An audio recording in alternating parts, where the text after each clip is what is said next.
Hey everybody, it's Tuesday, which Hooray! means it's time for Popped. Pop time! I'm back. I've been gone for like a month.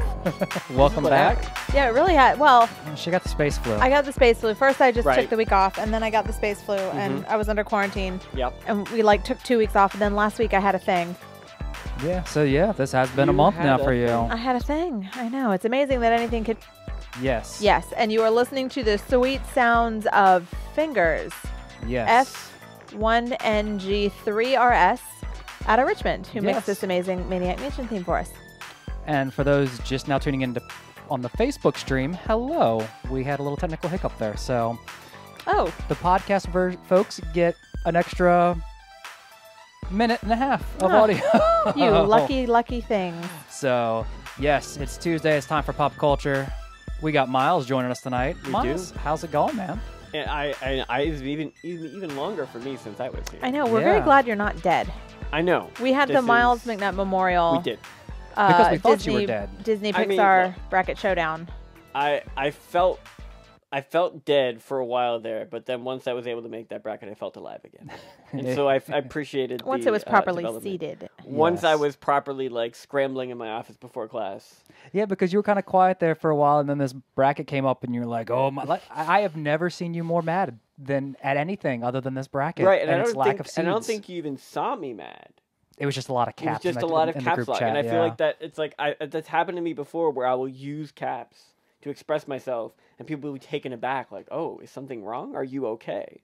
I think maybe not realizing the rage inside of me. It so happens. it comes out on occasion. Things play out. That's what it works out. Speaking of caps, I saw Infinity War this week.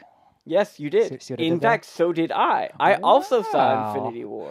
Sarah has not I though. know she hasn't. I She had to go run haven't. her first marathon and be We- athletic. And I did. stuff. I almost wore my medal. I'm very proud of it. I would have been okay with that. Yeah, You so should've. we should tell you up front, we are having a spoiler-free show. Yes. Because if either of these guys ruin it for me, I'm going to be... And to be fair, Smashy. you've done pretty well not hearing spoilers. Yeah, we'll talk about that. We'll and how talk we about that. manage That's these our things. topic tonight. But yeah, no, I feel like ultimately I have no intention of spoiling you. I feel like Yeah, I mean, I'd spoil you in the relationship, but Aw. not as far as Aw. Infinity War goes. Appreciate it, guys. Well, we'll talk about my artful dodging of spoilers coming up ahead. But in the meantime, what did you guys get up to in pop culture this week? Well, I realized last week, Travis and I didn't talk about it that much, but I've watched all of Lost in Space recently. Okay. I finished my rewatch of How I Met Your Mother, 9 seasons compressed into 4 months. okay. Yeah, I felt it. You iTunes had a deal at How- the beginning of the year for $30 for the entire series, and I was like, on it, done. right. So how did you feel about the final season? Okay. The ending, I don't mind. Right. Oh, should we discuss this since it's a spoiler? I don't. Let's not in specific. Okay, I'm it's thinking been your long enough, overall yeah. perception of the final season. I would have been fine with the final. I liked the final season. It was a fun little throwback. We got to see everybody we hadn't seen in a while. Yeah. I was fine with that whole thing. I wish they'd taken a different direction with the season. I was okay with the ending. Right. So I hate the ending. But I understand at least what they want to accomplish. Yeah. I didn't buy it, and I was not on board. And I think It made sense to me. there are very.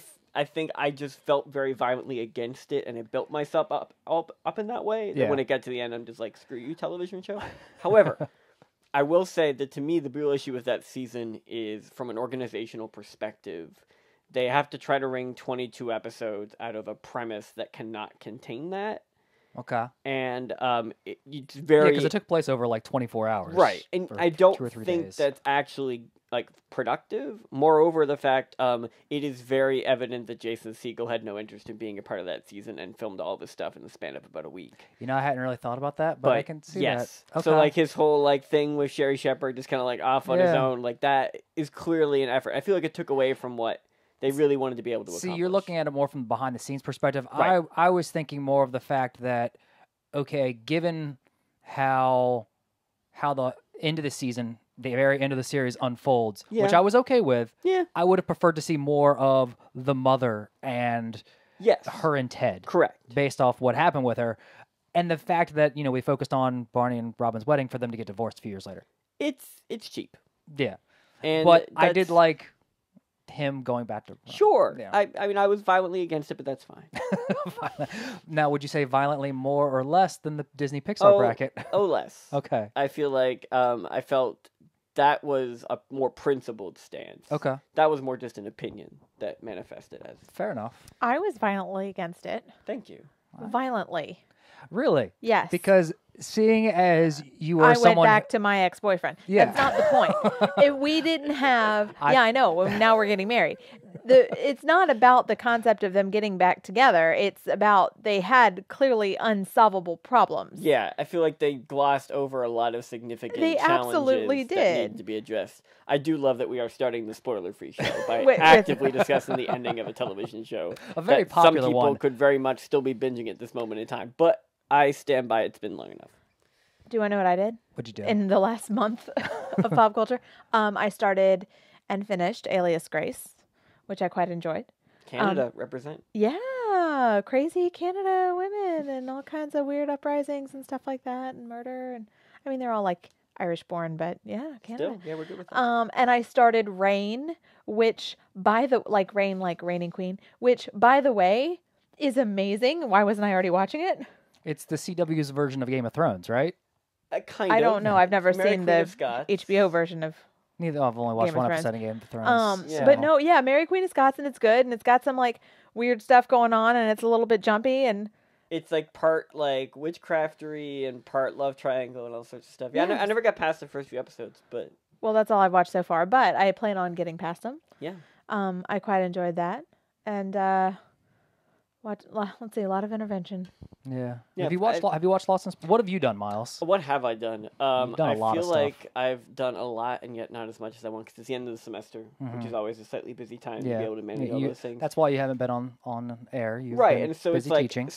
I picked up Nintendo Labo, but I've only All just three of us built, did actually. Right, I've only played the RC car situation. I have the robot thing at home that I haven't touched, which we'll need to play test out accordingly. We haven't gotten the robot one yet, but No. our favorite's the fishing pole so far. Right, I'm excited to try the ones that are a bit more substantive. They just take a lot longer to work from. Yeah. And then I think otherwise, it's just sort of been, I've been watching the Americans' final season, which I thought has been really propulsive and very good. But I didn't get to Lost in Space. I feel like I had brought a bunch of stuff when I went to, I was recently in London, which meant I was doing transatlantic flights. And so I had prepped all this media on my tablet. But then I realized that, like, because it's transatlantic flight in a new plane, they had movies on the plane. And it was just easier to do that rather than waste battery and play around with tiny screens and Makes sense. glare and all that stuff. So I just watched a bunch of movies. I watched Justice League, Oh, which I had not seen in theaters. really? And what'd you think of that? I'm very confused by that movie. I How understood so? so little about what it wanted to accomplish. Okay. And felt like it was fundamentally aimless. And I enjoyed clearly being able to observe which scenes were added in reshoots by nature of slight distinctions in costume and tone. Oh, I thought you were going to say CGI. Oh no, that I noticed. that I picked up on. The fact I was not prepared for the movie beginning with a shot that was clearly a reshoot. Yeah. So that the mustache situation is like immediate. Mustache Like gate. immediate. Mustache gate. But all I have my to say gosh. is that based on having watched Justice League, I feel pretty safe to say that Paramount's going to win the particular battle in terms of why he kept the mustache, and that I am far more interested in Fallout than I am in Mission what Impossible. Justice League. Yeah. How? What? Oh, here we go. Oh, right. Yes. Okay. Yes. We've covered this ground previously. I'm aware of the Tom Cruise situation, but there's also a Henry Cavill situation, and a Rebecca Ferguson situation. Yeah, don't you and want a to Ving Rhames see? situation, Don't you want to see and a Simon Pegg situation. Henry Cavill beat the crap out of Tom Cruise? My hatred for Tom Cruise eclipses everything. Right. So much so that you don't want to even watch a movie that he dies repeatedly in. Right. No, I refuse because he's in it. It's so good though. Like, what's my favorite thing in the world? Like Edge of Tomorrow. Scarlett Johansson. Not my second most hated thing in the world. My favorite thing in the world. Like, what do I always get excited about? Daleks. Right. Okay. So if the Daleks had a feature film where they were just flying around the Tom universe. Cruise. Like Daleks just murdering Tom Cruise. Okay. Maybe. Okay, we might have solved it. It I will depends say, on how soon he dies. if we're wondering how good Edge of Tomorrow is, when I was on the flight when I was on flight to London, the guy in the seat next to me was like flipping through the movies, and he had stopped on Edge of Tomorrow for a while, and I was very close to interacting with a stranger voluntarily in order to explain that like you should watch that movie if you haven't watched that movie. Really I did not, but I felt very close to. I'm just saying. No, I trust me. I wholeheartedly agree with you. So, Nope. Season 2 of Handmaid's Tale started. It did. nice. I have not gotten to it yet either. I have also started playing Fallout 4. I'm about 3 years You finally did it. Yeah, I have been absorbed in it. I didn't do anything this weekend other than a band gig, and basically play probably total 24 hours of Fallout 4. Wow. The girlfriend was out of town. It Yeah, also that's helped. a factor. Yeah, I left him a chicken pot pie. He ate pot pie and played video games. For me, basically. I've got a few things on deck in terms of games that I have not gotten to. This includes I put a bit of Oxenfree on the plane, which keeps going on sale for $5 on Switch. I don't even know what that is. Kind of like this text adventure type environment. It's kind of this trippy, like very much conversation based game. Pixel arty. It's interesting. I enjoy what I played of it. Then I've got Uncharted Lost Legacy. I have Assassin's Creed Origins. I just picked up a few. I've actually gotten tired of the Assassin's Creed series. See, I have two, but I have sort of a researchy thing that I'm kind of still picking away at that I want to see if it can unlock something. And then the other thing is I've got some VR games that I haven't actually gotten around to playing properly. So Bridge Crew finally came in, and then I picked up Wipeout. Okay. They released a VR update to that. Gotcha. So, Well, I'm trying to finish Fallout 4 so I can play Spectacular Spider-Man, or whatever that Spider-Man game is coming out. Hey, Greg, are you playing any video games? God of War, the only game that people should be playing right now. Dean and Travis have been raving about it. See, this is a bad timing situation because it came out like legitimately like right when I do not have time to play video games. And now I feel like, because I wasn't there immediately, I'm kind of waiting on a sale and going to play through the backlog. But no, I absolutely, reading about it, I've never played the series before, but I think this one's going to get me into it. Well, there's probably going to be a Game of the Year edition with all the DLC. That's what I was waiting for on Fallout 4, too.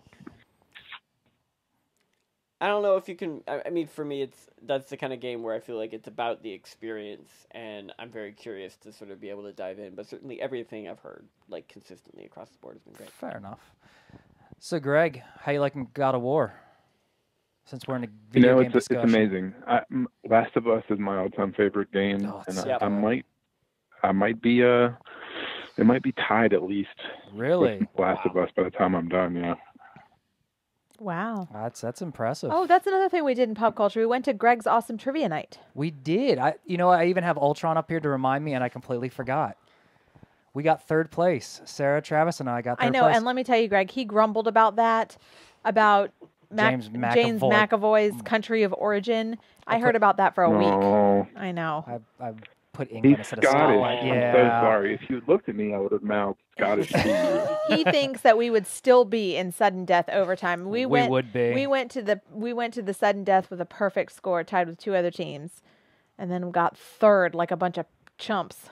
Well, Greg threw his curveballs. I wasn't expecting X-Men and Deadpool. Right. Oh yeah, X-Men. That was a surprise. You were saying it was going to be MCU, so I stuck with MCU trivia, and you got me. I mean, prepare for a conglomerate future, Keith. Well, yeah, Get on board. That is a fact. Disney, Amazon, and Google are all going to own us. So, but yeah, Greg, that was a lot of fun, and you were very personable, and you did well with people around. So I hope you do another one soon. Yeah, it wasn't as bad as I thought it was going to be, especially like 4 whiskeys in. I felt great. Yeah, you were getting more cynical as the night went on. It was kind of funny. Absolutely. How many of the Fantastic Four movies suck? All 3. Yeah, there's no right answer. I mean, there's no, it's not subjective, it's objective. They all suck. Yep. Well, it was a lot of fun. As Sarah said, we took third place, went to sudden death. Toast was a great place. Oh yeah, by the way, the toast at Toast was, I'm still thinking about it. It was really good. I think we should go back for more toast, which is a weird thing to say that like I ordered at a restaurant and really loved, but That's exactly what happened. Toast is good. Yeah. Just Well, full stop. and now we have Just and full now stop. and now we have a $15 gift card to Toast and $15 gift card to Handsome Biscuit because we got third place. So you guys really did win. So food. I mean, we didn't win the $100 grand prize at each of those locations, but that's what I was going for.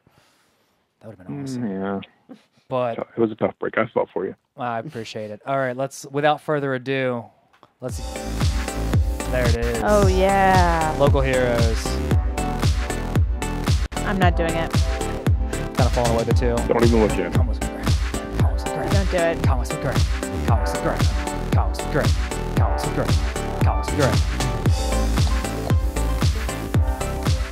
That is a funky little song we got there. It really is. Thank you. What is it? Copyright-free music? Royalty free. Yeah, that too. So, Greg, what do we got this week in comics? Wow. Can I just start off with a wow? A wow for comics or a wow for our royalty-free music? No, wow for comics. All right, well, what do we got this week? It's bonkers. It's a bonkers week. Okay. Probably because Free Comic Book Day is this Saturday, and all the publishers want to get their books out before the masses come into the comic stores. So there's so much excellent stuff this week. I had a hard time narrowing it down to just 3, but I did. Okay. Per our written agreement. Yes, our signed contract we have. We're very official and professional around here. And I picked the Marvel, a DC, and an Image book. I felt like that was fair. Yeah, no, those are 3 big publishers with quality material. Let's start with Marvel. Okay. There's a little movie that came out over the weekend called Avengers: Infinity War. You might have heard of it. There's also an Avengers comic this week called Avengers #1. So, I mean, what else do you want in your life? If you liked Infinity War and you're thinking, I want to continue to ride this high, then grab Avengers #1 from Marvel. It's written by Jason Aaron, who really knows how to write superhero comics. It's drawn by Ed McGuinness. So we're stoked for this one. So are they canceling other Avengers titles, or what's the plan? Since this isn't... There are none other Avengers titles as of right now. Okay. Starting tomorrow. There might be others down the road, but tomorrow there will be only one Avengers book. They've ended all the existing ones then, and this is the only one that's going to be going forward.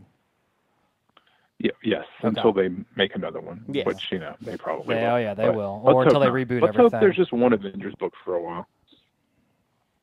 Well, maybe we'll check that out then, because it's got a good little roster. It looks like Thor, Captain Marvel, basically a lot of the MCU folks that capitalize on that. Yeah, She-Hulk, Ghost Rider. I'm glad Ghost Rider's getting more attention.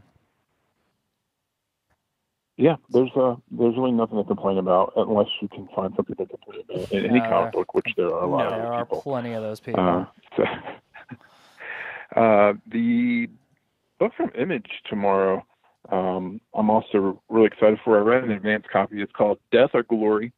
It's by Rick Remender, who writes Deadly Class, which just got optioned for a TV show. He writes Fear Agent, which Keith picked up last week. I'm not sure if you read it yet. I have not. It's on my giant stack of trades that I have not read yet. There you go. He writes Black Science and Seven to Eternity. He writes Low. So Rick Remender has an excellent pedigree, and his new book is good. It is very much kind of it almost feels like Fast and the Furious kind of Steve McQueen car race movie with a girl as the lead character who's very much kind of a badass. So Death or Glory, #1 from Image. It's 40 pages of story, and it's out tomorrow. Nice. Sounds pretty cool. What's that third book from DC we got? DC is releasing their biggest book probably in a while. It's called DC Nation #0. It's the first Bendis story outside of Action Comics. It's also got a lead into the No Justice from Scott Snyder that starts in a couple of weeks. And it's got some Batman stuff in it. So it's 3 brand new stories that set up DC stuff for the rest of the year. They sold 1 million copies of this book to comic book stores. So it's a huge book. We're giving it away for free to everyone. So I don't know what else I can do to sell you a free comic. Everyone's really excited about Bendis being at DC, so I mean, it's going to be one to read. It is. It looks really great. And we also have a custom cover for it. Local Heroes has partnered with DC to put our logo in the front, and we have the entire back cover with the store's info on it. So that's kind of cool as well. Yeah, that is really cool. Awesome. So, all right, do you want to talk a little bit more about Free Comic Book Day? I'd love to. It's this week, Keith. Yes, Saturday. It is. I'm excited for it. I'll be there. I'm working 20-hour days until Saturday. Whew, I do not envy you whatsoever, man. So Free Comic Days this weekend. Local Heroes will have a ton of stuff. It's a really great day for families. Aside from the 10,000 probably free comics we're going to give away that day that are all look really, really good this year, especially for kids. We're doing free pizza from Kogan's, free grab bags for the first 50 people online, free face painting for the kids from 12 to 2. The dude that does the balloon art, I don't know if you've ever seen this guy's balloon stuff locally. His name's Ryan. His balloons are nuts. We're having giveaways and prizes all day. All our local artists will be here: Greg Steele, Matt Harrison, Todd Webb.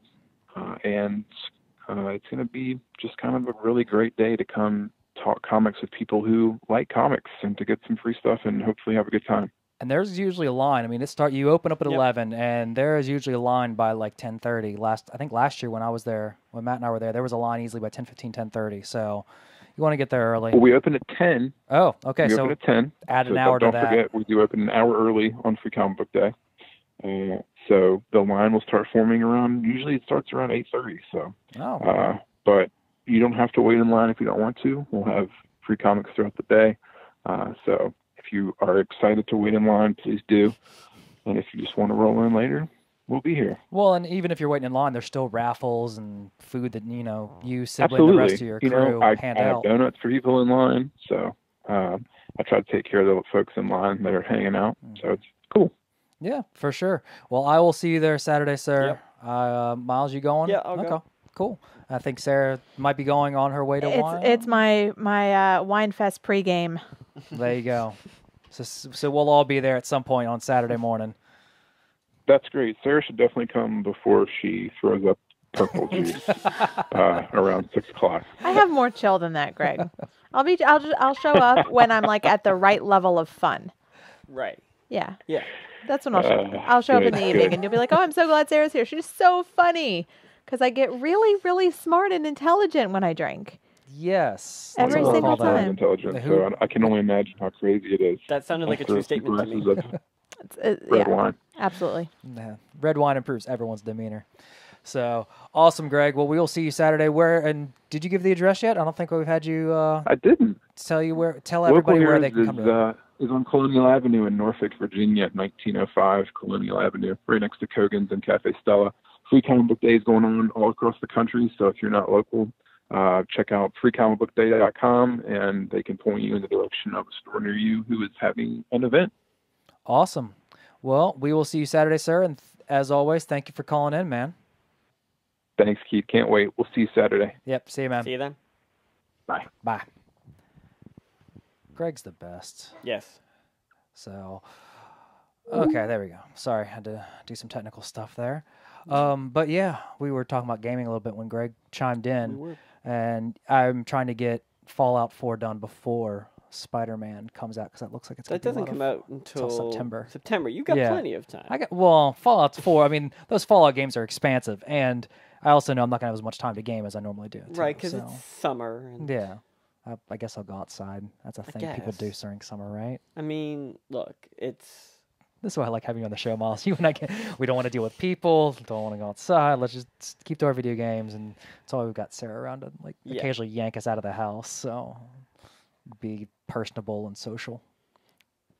I mean, I don't make you guys be personable. I am personable and social and make you stand there while I'm personable and social. Yeah, but you get us out, so we have to go out and attempt to be social. Right. See, so you can play Sudoku on your phones outside of your respective dwellings. Yeah, or Myles and I can go to the event with you, and him and I can just talk to each other while we're there. Right. See, now I will say that sociability is like, I'm fine being social in its various forms, but I feel like on some levels, like I shouldn't, like for the sake of the people involved.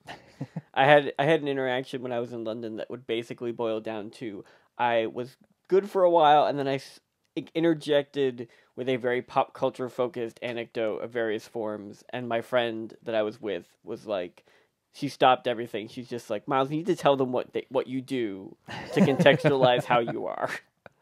And I'm just like, okay, that's fair. I feel like it's a good knowledge to have. Fair point. Well, speaking of pop culture, something else local going on this weekend.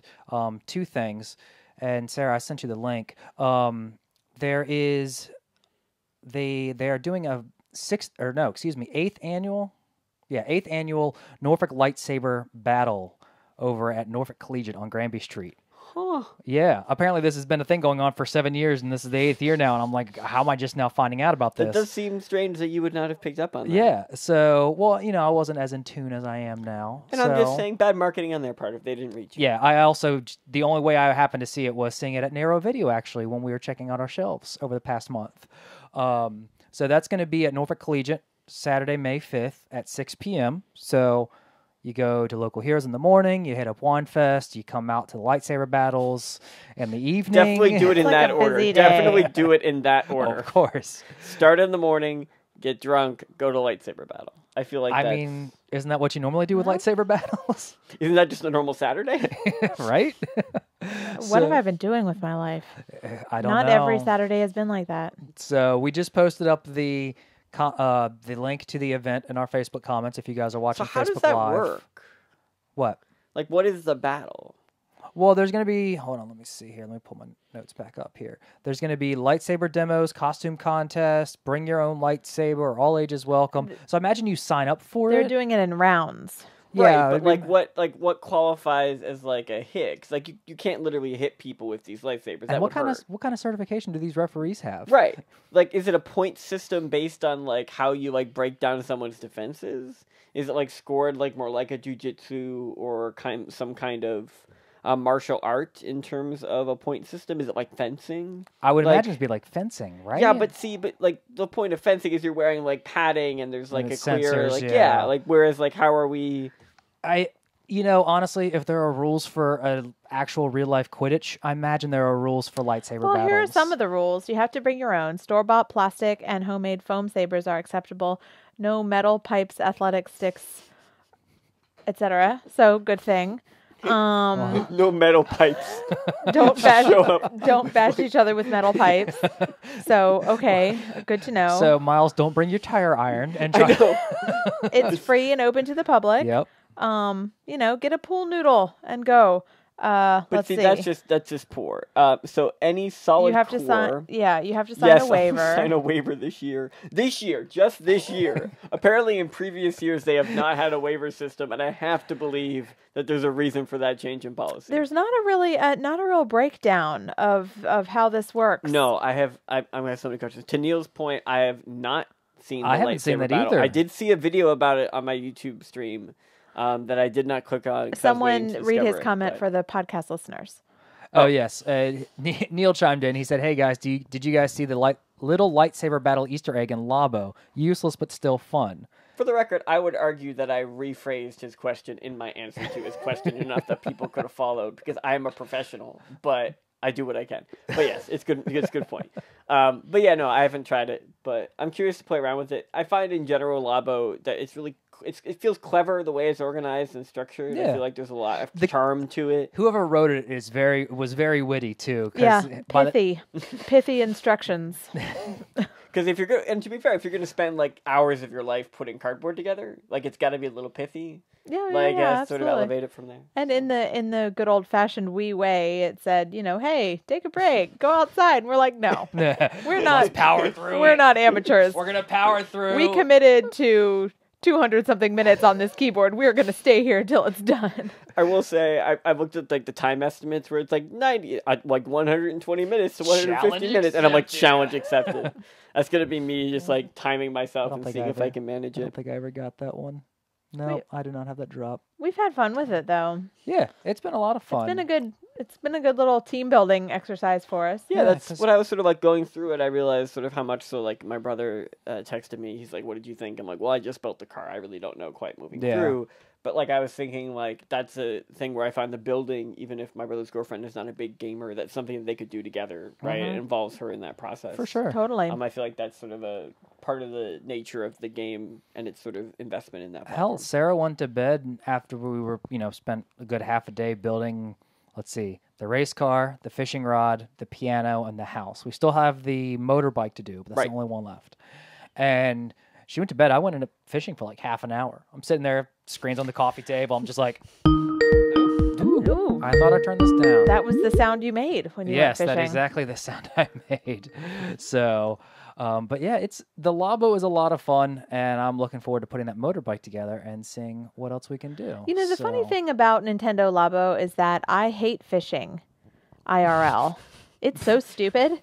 But I like fishing on the Labo. I was going to say I've never been fishing. I feel like I must have been fishing like at some point in my life. I know for a while when I was a kid, I did like bobber reeling. Okay. Right? So I wasn't catching fish. I was just trying to throw extend the reel out to hit a target. Yeah. This was part of like a neighborhood like competition for kids where you had like bike competitions and all this. I remember doing the bobber one.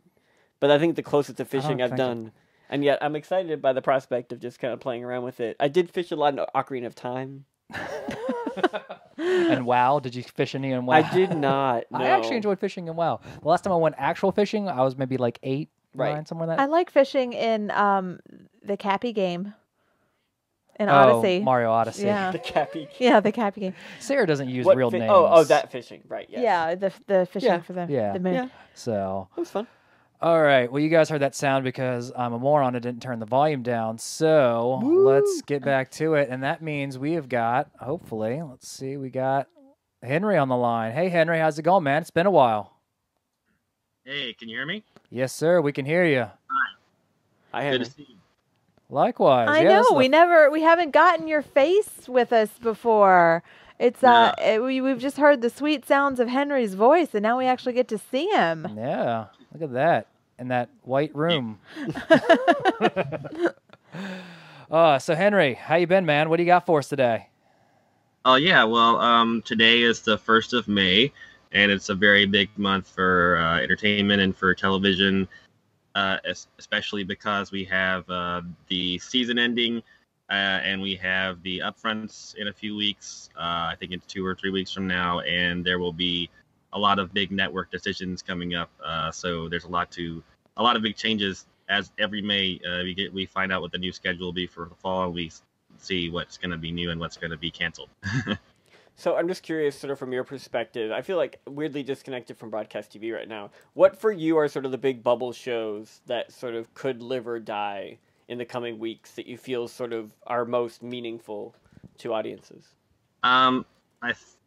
I think what's interesting is that last year they canceled Timeless on NBC, and then the fans were so rabid, and they insisted on bringing it back. So NBC brought Timeless back, which came back on air about a month or two ago, and once again it's back in the same position where it was, which is could be canceled again. So that's definitely one that I'm sure the fans of that show and that are very committed to it are hoping that it'll get a 3rd season. But when I was checking, I would check the ratings here and there, and I would see that it does not have a big audience. They're not good. The ratings. It's one of those cases where, like, realistically, at this point, anything in those kind of time slots are not going to perform at a certain level. And I think when they brought it back, obviously they can say that fans were a big part of it, but realistically, Sony and NBC went behind the scenes and had a conversation about money and about what it was costing and license fees and worked everything out. Right, and even if the ratings are good, sometimes the production cost can really tank a show, unfortunately. Well, I mean, I talked to Sean Ryan for an academic piece that I was looking at about that show, because I actually moved from... I know. Miles has all the fancy connections. So Sean is very kind to talk to a lot of people online, and so we talked about they moved from Vancouver to Los Angeles, took advantage of a relocation incentive.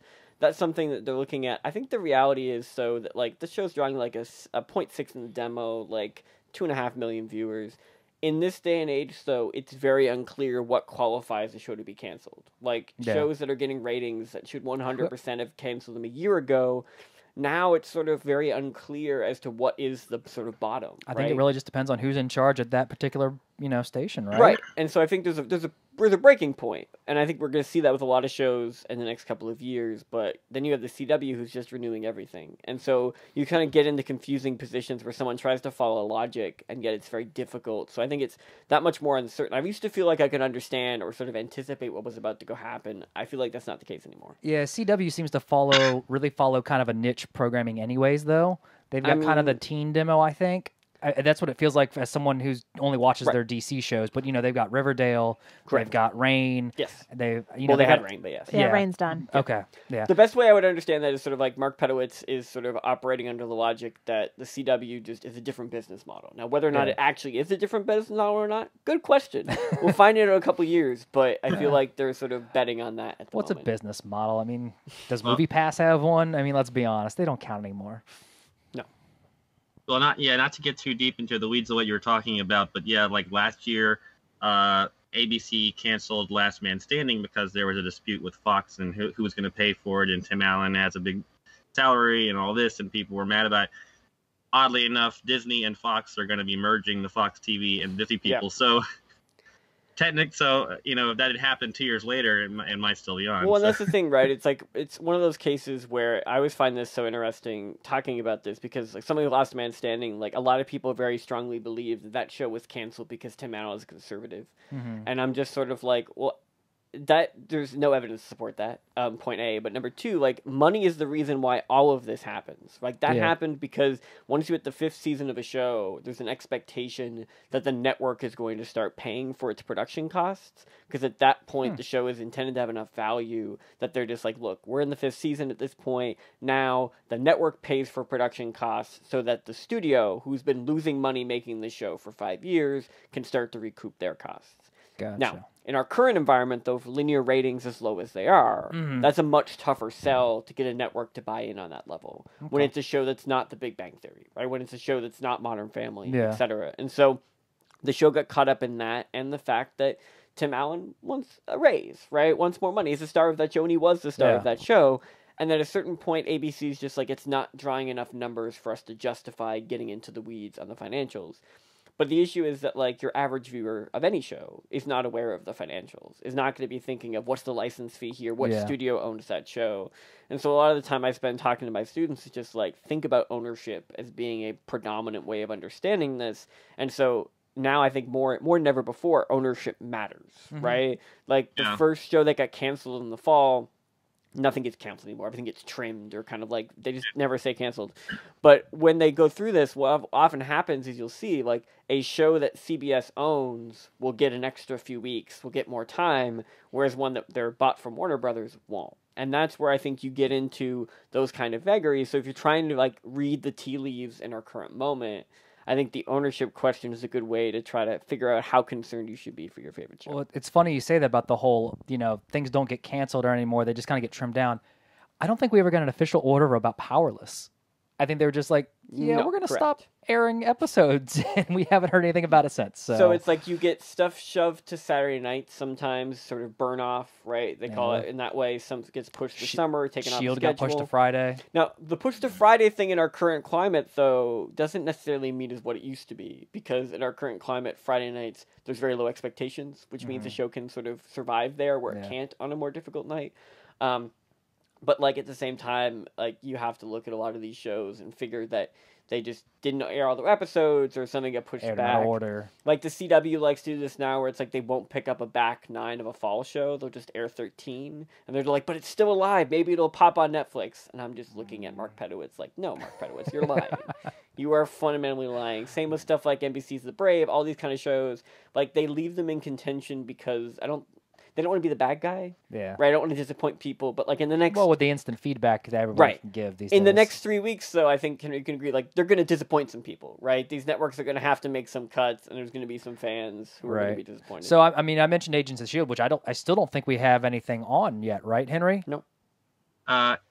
I think with the exception of like 1 year, they never would renew Agents of Shield until the last minute, and I think there was reports that Disney basically pressured ABC to bring it back for a 5th year, and I think we might see that happen at least one more time. But who knows? If you've been following the show, they've wrapped up a few things, a little sort of here and there, just in case this is the end. So we'll see. But if you're a fan of the show, I feel like the last couple of years they've done some really interesting stuff, and I wouldn't mind seeing another year of it, but we'll see. Yeah, no, I wholeheartedly agree. I think it's become its own little beast, and I think season 4 and season 5 have been some of their best work. Well, I think that's sort of the question when a show gets to that age, right? It's Yeah. like, well, how, from a network perspective, what is its value to us? And ABC might look at it and think, look, this has a built-in fan base. It's on Friday nights. It's a tough night to program. The dominant programming force on that night is CBS and old people. That's what it is. Blue Bloods, Hawaii Five-0, Right. and MacGyver. Those are really solid lineups. MacGyver's still going on? MacGyver is still happening. It's a thing that is happening. And so That's a show. the nature of that lineup, I think, is drawing such a specific audience that to try to counter-program that, a brand like Marvel is a good strategy. It's just a matter of the financials, right? Yeah. And so the size of the cast, all that kind of stuff, those are all the kinds of decisions that I think we're going to see play out in a lot of cases, whereas other shows are just kind of dead and just kind of like holding on. Are you still watching it, Myles? Just out of care.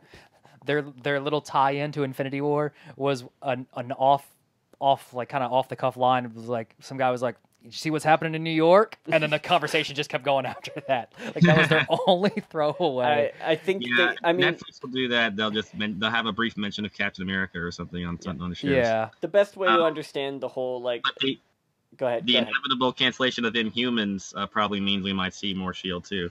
I mean, guess I should get around to watching that. I don't think that counts as a cancellation at this point. That's like a mercy killing. I feel like, well, that's one of those cases where like it was always sort of positioned as like we're doing 8 episodes. It's kind of a limited series. Maybe we were never intending to do more. And I'm like, well, no. If it had been a hit, if it had been a success, they would have done more.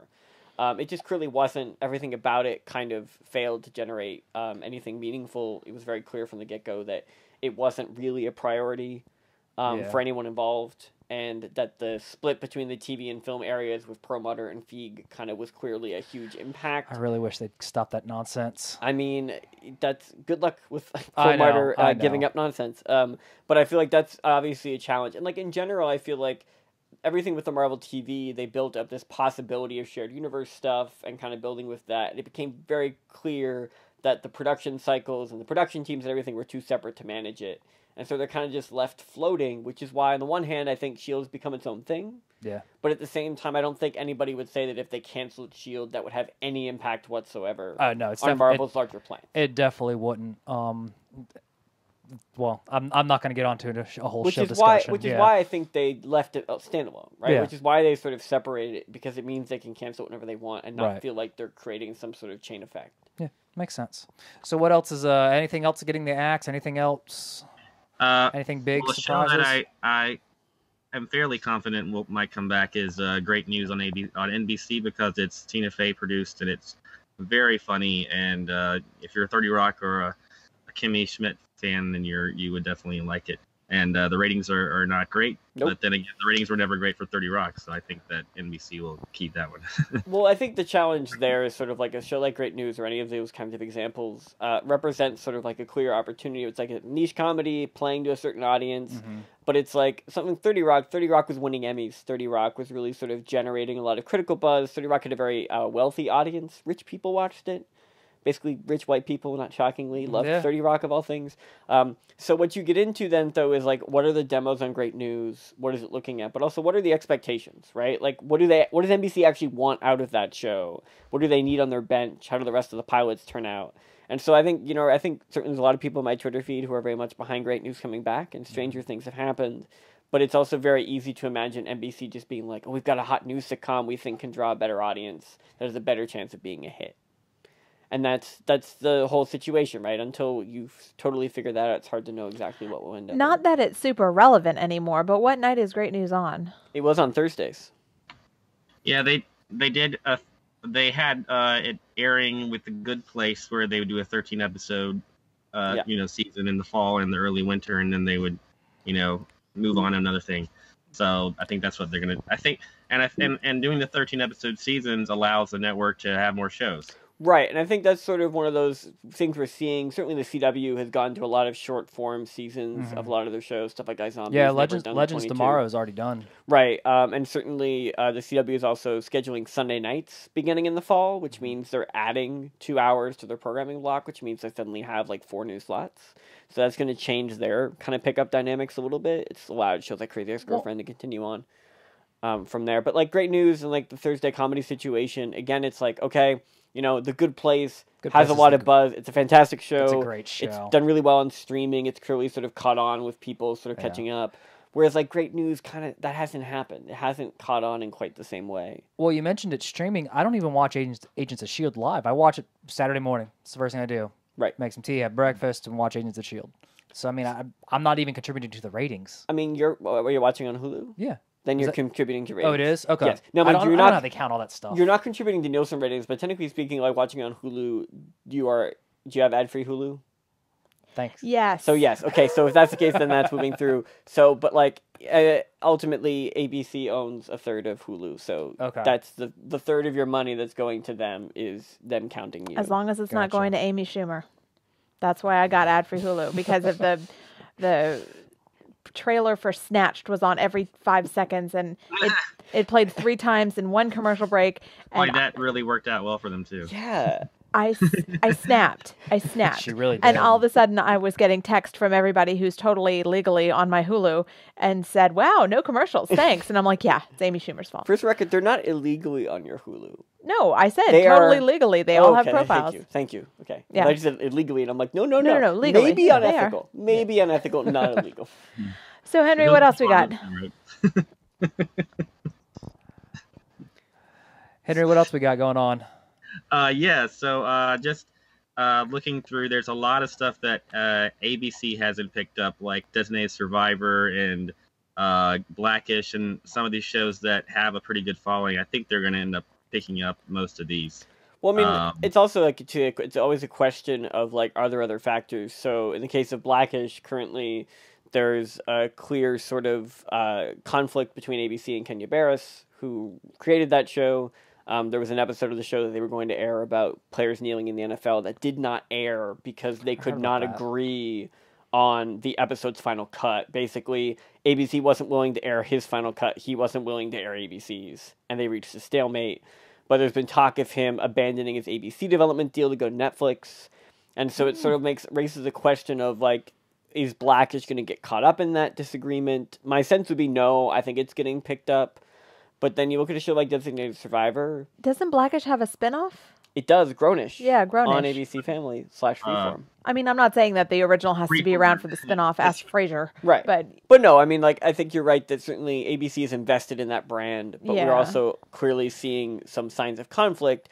Anything like that can, I mean, like, I remember my favorite example of weird stuff getting a show canceled was when The Client List, starring Jennifer Love Hewitt, a Lifetime series about a masseuse who gets into weird relationships with her clients, was canceled because Jennifer Love Hewitt refused to have demanded that her real life baby daddy be the father of her baby in the TV show. I remember that. And the producers disagreed, and because Jennifer Love Hewitt had producer credit, she could force the issue. And Sony and Lifetime, Sony produced the show, and Lifetime were so annoyed they just canceled the show, rather than try to resolve the conflict. Well, all right then. All right. So that's the kind of thing, like, you never know when something like that could pop up with a show at a certain age, when it comes to a financial thing, where you're just like, I'm not dealing with this anymore. And I don't think most shows are going to get to that, but certainly I feel like there's always possibility in those cases. There's a similar thing right now with Lethal Weapon on Fox, with the star of that show, not Damon Wayans, the other guy, I forget his name, but apparently it's being a big jerk to everyone on set, and got to the point where it got into the media. Yeah. So he had to apologize, and I have a feeling that'll blow over. But that's the thing where it's sort of like it's Clance or something. It starts with a C. Anyway, Clayne Crawford is his name. And I think what happens there is apparently there was an incident on set in which he was directing an episode and a stunt went wrong and Damon Wayans was injured. And basically, they felt like it was a directorial difference, and he was speaking to him in a particularly disrespectful way. So when your two leads of your show are no longer speaking outside of the context of your program, So I feel like that should just make the show even better. I mean, I don't for know. Lethal Weapons I case, mean, right? I heard that was going on in Castle towards the end. oh no, those two people hated each other. I will Which two say people? though, Henry. Nathan Fillion and Stanicatic. Really? Like 100%. Like apparently he was just a terrible human being and like basically refused to speak with her in any capacity. I will say though, Henry and I know that that relationship does not need to exist for live TV news. Do not have to like each other. Do not even have to No. speak. I mean, that's why they're actors. They just have to Right. look at Now- teleprompters that are next to each other. Yeah. But like I mean, it's you look at situations like that it's one thing I think. So like The Good Wife had a very famous situation in which Juliana Margulies and Archie Punjabi, something happened that meant they could not be in the same room together, which is this whole other mess, and that dramatically affected the show. But you could get around it. Okay. I feel like with Lethal Weapon, the problem is you really can't avoid that, and if it kind of gets to a boiling point.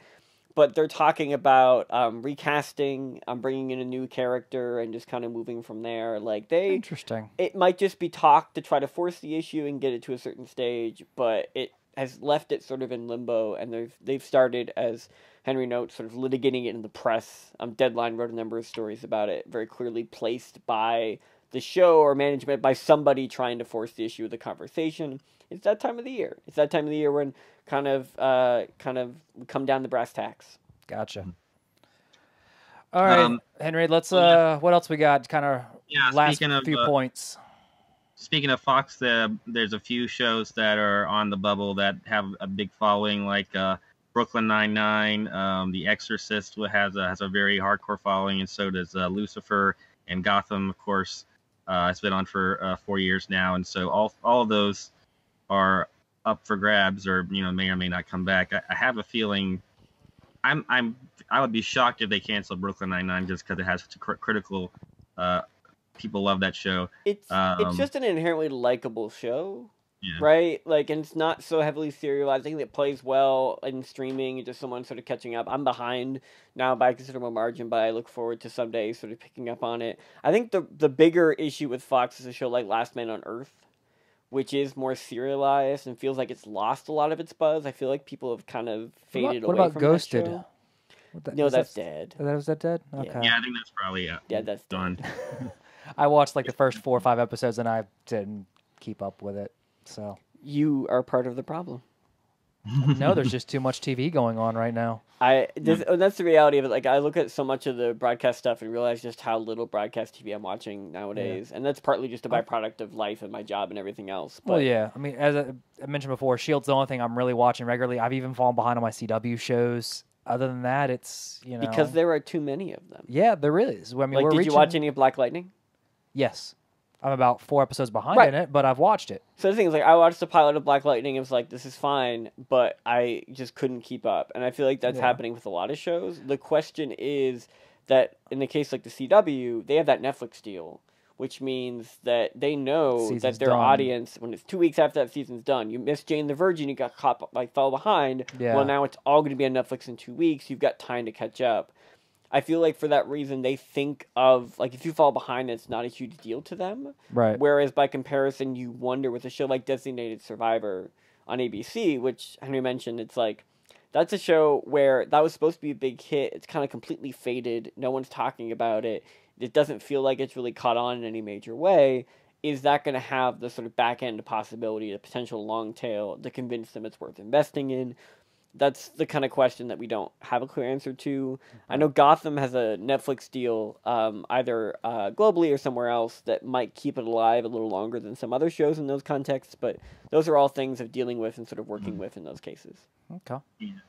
I have a feeling just because the superhero thing is such a big deal that if it's a choice between keeping it and not keeping it, they'll usually keep it. Right, and I feel like ultimately, I feel like a show like Gotham is something they're going to want to work towards an end game in those cases. I feel like that's sort of... Well, I mean, we kind of know the end game. He becomes Batman, right? Okay, yes, but I feel like there's more of a pressure to deliver on that point. Yeah. And also for the future of potentially sort of running these kind of DC shows and being able to kind of build out that side of things to be able to work in the sort of Batman universe in that way. Yeah. It's still And now very... they've gotten to the point where David Mazouz, the actor who plays Bruce Wayne, can plausibly, get in a fight and, beat up some bad guys. So I mean, yeah, he's still going to get his ass kicked, but that's okay. It's all part of the growing process of becoming a superhero vigilante. So, Indeed it is. All right. Well, Henry, got any last little pointers you want to let us know about on TV? Well, yeah, I just was looking at some of the stuff for CBS, and I think that if your name is Kevin James, that you don't have to worry about your show getting renewed. And a Criminal Minds, being on for like 17 years or whatever, is probably going to come back. So the CBS stuff, you can kind of predict pretty easily what's going to come back. They've also picked up a lot already. Like, a lot of their lineup, they're kind of jumping. Like, the one thing I'm very curious about is, so Elementary just debuted its season last night. Yeah, Elementary. Elementary was supposed to have 13 episodes this year, but they changed it to 21, like, midway. Like, they had actually written a series finale, and then they said, hey, actually make 8 more episodes and insert them into your season. That crap happened with Chuck, and it made, unfortunately, the show very disjointed as it went along. Right, and so I feel like Elementary is much more procedural. I think they can get away with it a little easier. But I'm very curious, because like, they have written an intended series finale, but depending on how the ratings play out, depending on what else is on the bench for them, they might look at that and say, hey, give us another 10, like, play something out for us. So those are the kind of decisions that I'm very curious to see what CBS does to play from. CBS had that show Instinct, which is just doing so-so, but it seems like an Elementary clone in a lot of ways. So yeah, absolutely. I think one of those shows at least will come back. I mean, everything on CBS is a clone of something else on CBS. Like, I think we'll see their new pilots, and I'm like, oh, that's a CBSification of this idea. I'm always curious to see the variation, but we'll see what happens from there. All right, Henry. Well, where can people find you to keep up to date on television? Anything going on in the television world?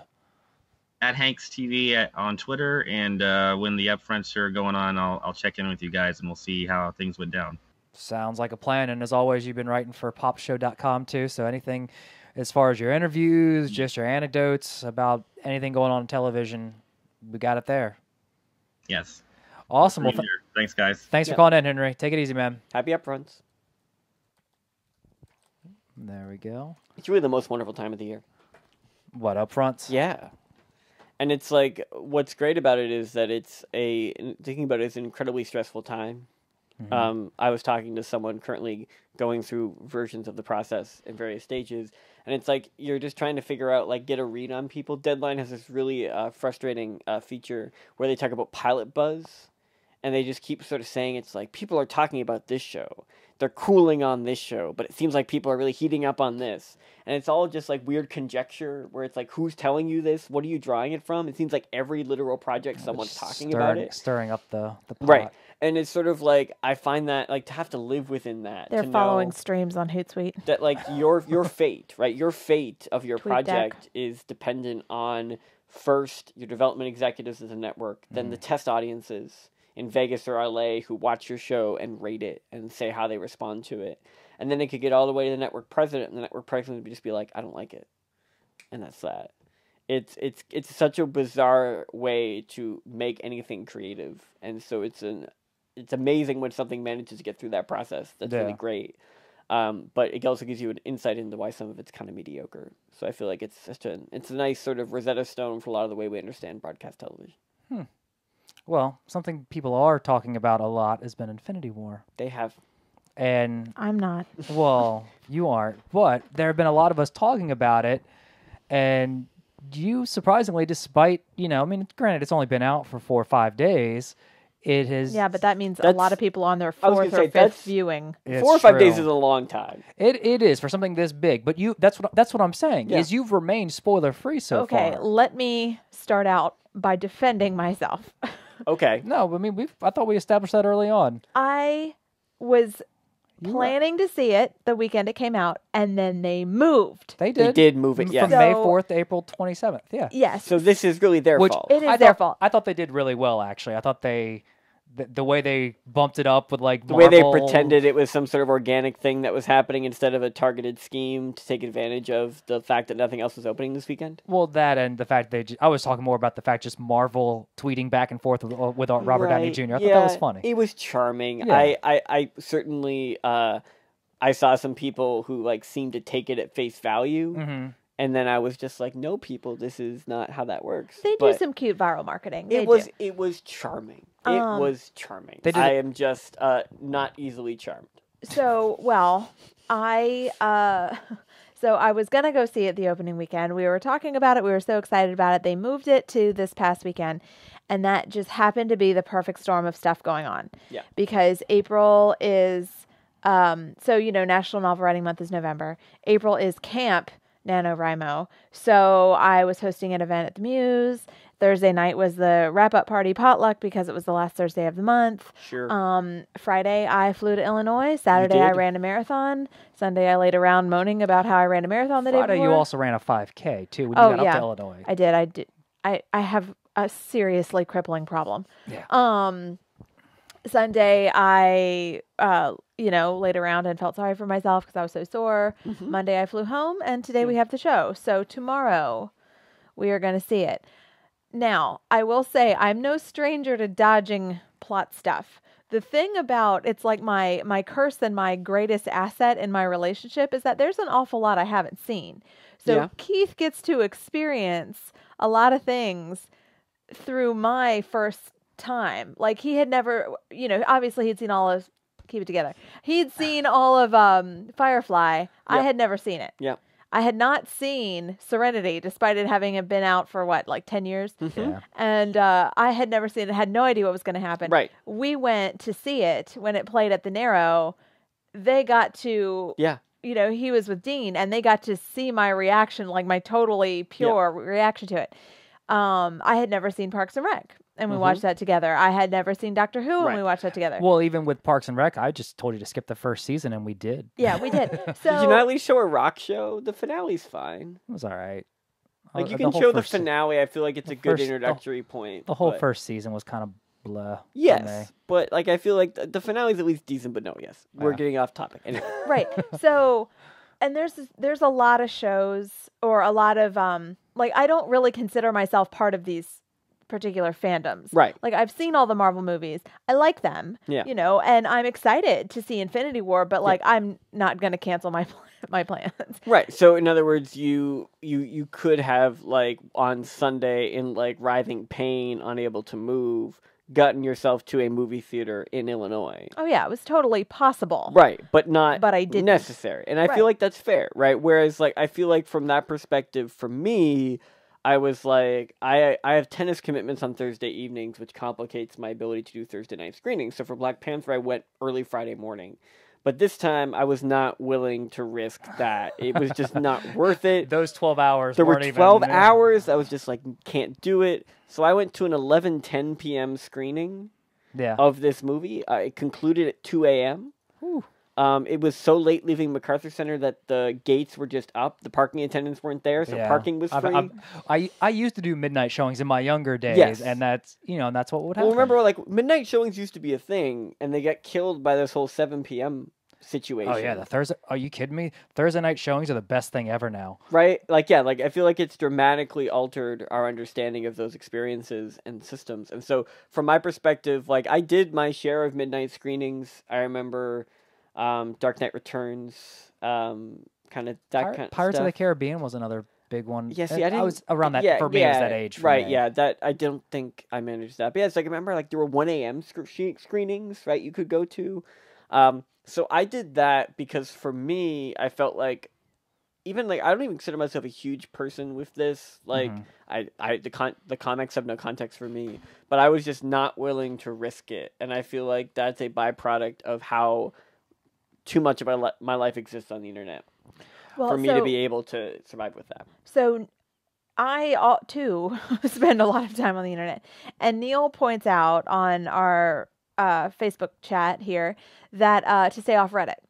So An interesting thing about Reddit is that you are actually dodging landmines, and I have in the past stayed off of. I've seen you on Reddit. Oh, I'm on today. I'm on Reddit right now. But I like Reddit. I finally have my feed the way I want it. Yeah.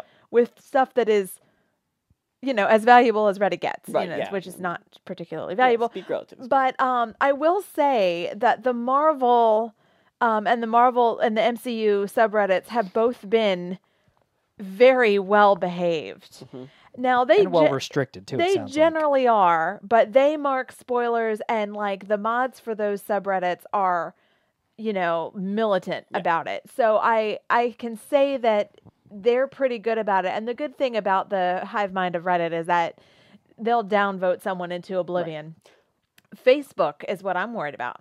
Okay, so that's the situation here, right? So it's like, for me, Twitter's where I spend most of my time. I don't really do Reddit beyond that point. And Twitter gives me tools that allowed me to sort of curate my feed. So, like, for the past few weeks, it's been fine, like, little bits and pieces of information. I'm not so much concerned about spoilers. But the problem with my feed is that I follow a lot of journalists and critics and people who were going to be seeing this movie on Tuesday, right? Yeah. And that means that and all that you stuff. have people who are doing reviews, who are placing things in context, who are doing like explainers to help people like contextualize what's going on. You're getting a lot more content coming out. And so what Twitter lets me do, though, is mute particular hashtags and particular words. Yeah. And so like my week was starting with what I thought were the logical ones. And then everything that snuck through my filters, I was able to go back in and just sort of be like, okay, now I need to add Thanos. Clearly, some people are not respecting my system to make this work. And I was sort of able to work down through that. But Facebook is the kind of platform where I don't find there's a lot of those kind of conversations happening. Mm-hmm. And so I felt pretty comfortable saying I wasn't going to get anything before the movie came out, because I don't really follow anyone who would kind of work with that. Right. But certainly if I had not seen the movie on Thursday night, something would. I would have. I spent the last couple of days thinking, okay, if I hadn't seen it, when would I have gotten spoiled just by what filtered through, and how to play from that? So, well, luckily for us, the gatekeeper of my pop culture source is Keith on Facebook.com/popshow. So he's pretty good about keeping that. Well, and curating that. There are some movies where I don't care about spoilers. I mean, we're kind of focusing in on Infinity War right now, but I mean, this hopefully will open up to a bigger discussion about spoilers and things in general. Yeah. Because I mean, I have thought about some movies that were spoiled and whatnot. But anyways, tried to curate Facebook.com/popshow.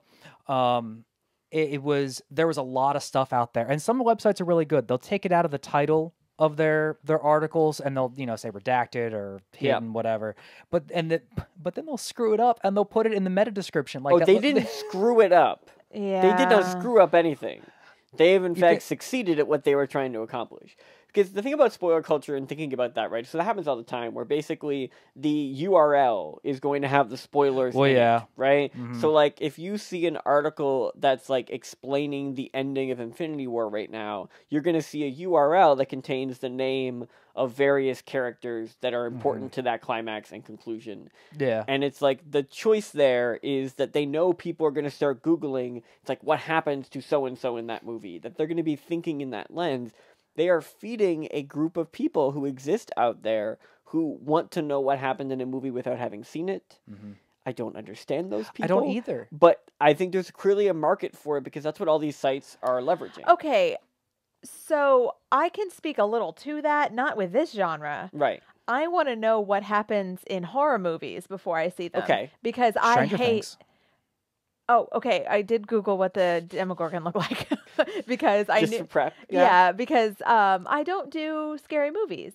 Right. So, but I recognize that I can't live in a bubble and never ever watch any horror movies ever. Well, see, here's the thing tied to that, though. Oh, which reminds me, we all saw Creepy Silent Movie. A Quiet Place? Yeah. Yeah. Okay. And so, like, the thing, though, is, like, if you take Netflix as an example in these contexts, thank you, Keith. The thing to think about there is, like, so if Netflix shows, like, they're often sending these entire seasons to critics in advance, right? And so as a result of that, on Fridays, you'll see that they'll drop Like, Vulture's the worst for this. Vulture's the worst in many ways. I like Vulture. Many people I like work for Vulture and my friends. But other things about the site drive me crazy. And they'll drop all of the recaps on a particular day of all these episodes. But then they'll keep sending tweets out that contain information about those episodes. And it's one thing to put them all up and available if I want to go read them or if I've binged through them. But then the tweets start coming into my feed, and that's confusing. But then one season of Orange is the New Black, they put up an interview with an actress whose character died. And they put it up on the Friday, the morning of, as if someone could have reasonably gotten to a point. And they shared it on social media. And it's like, what in the world are we doing? That was spoiled for me. Right?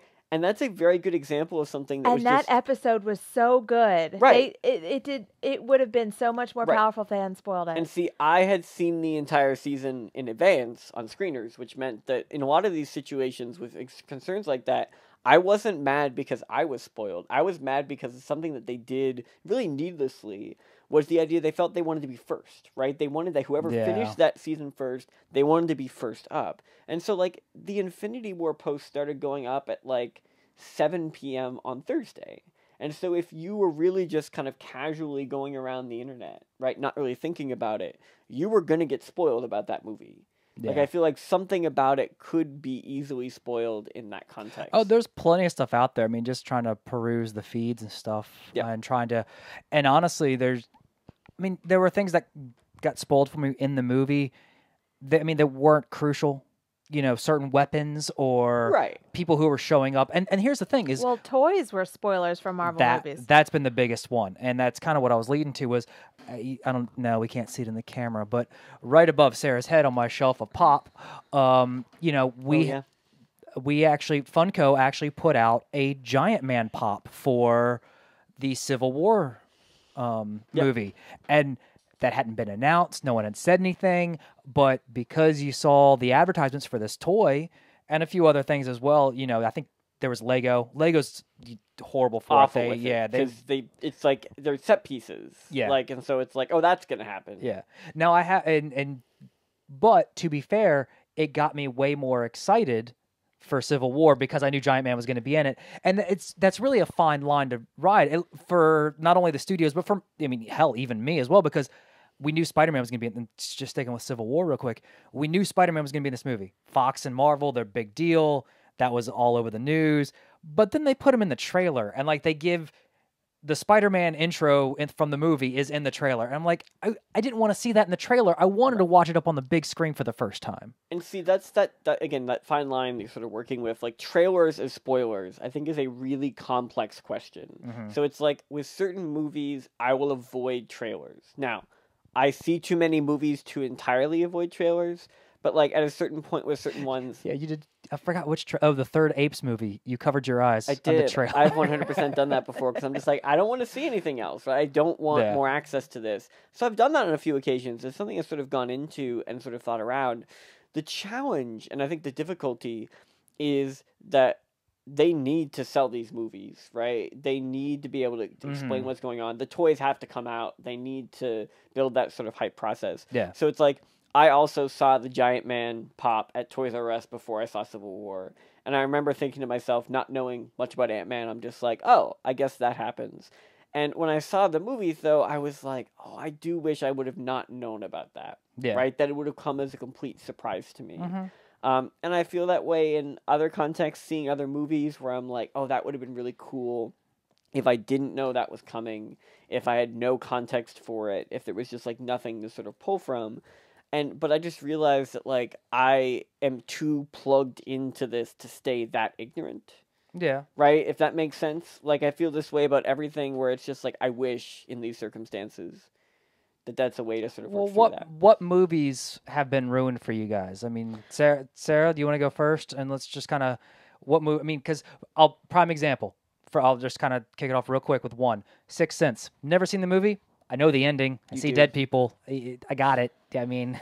So the first thing that comes to mind is remember those 4 years where we just had those like over the top slapsticky male comedies, you know, starting with The Hangover and then, you know. Yeah. All those movies are spoiled for me because their trailers gave away every joke. Yeah. And it was like, it was funny because, not funny, haha, funny, weird, because when I came out of the theater, I thought, well, they got my money. Yeah. And there was nothing particularly great about this because all the jokes were blown in the trailers. Now, movies that have been spoiled for me because I just somehow fell through the cracks and never saw them. Yeah. And that happens. Yeah, Indiana Jones totally destroyed for me. By the time I saw, I don't know. Give me that look. Was was that spoils or was that more hype? It was it was probably both. Okay. I mean, I don't know Just what curious, exactly spoiled it, but Yeah. in my 30-something years on the planet, I had heard so much about it. The hype was out of control because, you know, those who love it. And I've never met anybody who didn't love it, you know. And then also that episode of Big Bang Theory I'd already seen about how, you know, Indiana Jones doesn't actually need to be in the movie. So that was in my brain the whole time. I feel like that really ruined the movie for you. It did. It Yeah, absolutely did. And inciting incident. that was, you know, I mean, I felt like a freak because I watched this and I thought, really, this could have ended like 3 times. And, you know, and it's a weird thing to say, but you know. Anything else though, like as far as movies? So there has been talk about, and I don't know if it's a movie deal or what, but there's a book that's been on the bestseller list that I just finished called The Woman in the Window, and it's about Anything like Dog in the Window? No. Little doggy The in one window. with the waggedy tail? Yes, thank you. No, that's not for sale. No, it's about an agoraphobic woman who, it's very Rear Window. She witnesses Okay. a murder, and, you know, it's all about what happens and her, you know, interactions with her neighbor or whatever. And like I said, it's very Rear Window, which makes me think a lot about Hitchcock, which is very relevant to this conversation. Which, by the way, if you're looking for Hitchcock movies, go to Narrow Video on Colley Avenue. Yes. Narrow Expanded Video. They've got all of them, and they're awesome, and they'd love to talk to you about them. But anyway, The Woman in the Window has a lot of little twists. Well, again, and some big twists about, you know, how she got to be this agoraphobic woman and what actually happens with this murder that she witnesses and all this stuff. And it makes me wonder how they're going to handle it. Mm-hmm. Because what was that John Cusack movie where there were all the murders and they were in a hotel? Say anything. That's probably not the right one. Like 1408? Yeah, That sounds, no? No, I don't know. I'll look it up. But that movie, you know, it's different if you can guess it in the first 10 minutes, but it's different if you can guess it after the trailer. Right. And I think that's sort of the challenge, like, for me. Like, I honestly can't think of a movie that got ruined for me because it's hard for me to, like, say definitively sort of what that was like and sort of experience that sort of broke with that. There's nothing that comes to mind in that way, but like Neil in the chat sort of brought up video games, talking about Mario Odyssey as an example, where obviously they're trying to build hype for that game and structure. The thing that's complicated for me about video games is I feel like a lot of those experiences, now with a game, they're going to put out a reveal trailer, right? Yeah. Then, and a gameplay trailer. Then they're going to put a gameplay trailer. Then they're going to do a launch trailer. Yeah. Then they're going to have people playing through the first hour of the game. Like, if you wanted to, you could see so much of the experience. It's like they brought up God of War, as we were talking about God of War earlier. That's an example where I feel like if I had watched all of the media surrounding that game, like something would have gotten spoiled from that, right? Something I might not have wanted to experience firsthand. And so for me, it's less about a movie getting ruined by those experiences, but more about, to Sarah's point, like moments that I wish I could have experienced for the first time in the theater in that moment. Instead, I feel like I'm just like experiencing them for a second time. Yeah, so right? you're almost cheated more so than spoiled. Yeah, like, and that's where it's like, it's, for me, it's very difficult if it's a good movie or a good TV show or a good anything, it should still hold up. Right, so like I was spoiled in terms of TV at a story event at the end of the second season of Breaking Bad. Okay. And so I think some of Breaking Bad got spoiled for me too because I mean I didn't watch it while it was broadcast. Right. I watched it after the fact and so kind of I was catching up before the third season of Breaking Bad, I think. And so I was sort of like midway through, and so I bought them on DVD and Blu-ray. And I was sort of all set to catch up, but I was just reading a stray piece about like TV scenes of the year, and that's my fault because I should have known something was going to pop up. but it was just more descriptive than I think I expected it to be. It was very explicit that this is a scene where Walt does this bad thing, and just playing it out. And then, so as I started watching it, I was thinking the whole time, well, okay, I know where this is going. Right. But, like, for the most part, the show was still good, right? The show was still compelling. When it got to that moment, I felt like it paid off. I understood it so much better than I did out of context. For all those reasons, I certainly don't feel as though it get ruined for me. But I do sort of wish I could, like, erase that from my brain, right? And this happens to me on occasion where, like, I will learn something and just be like, I wish I didn't know that. How do I forget it? How do I kind of put that into my head? I felt like that when I saw Gone Girl and had read the book.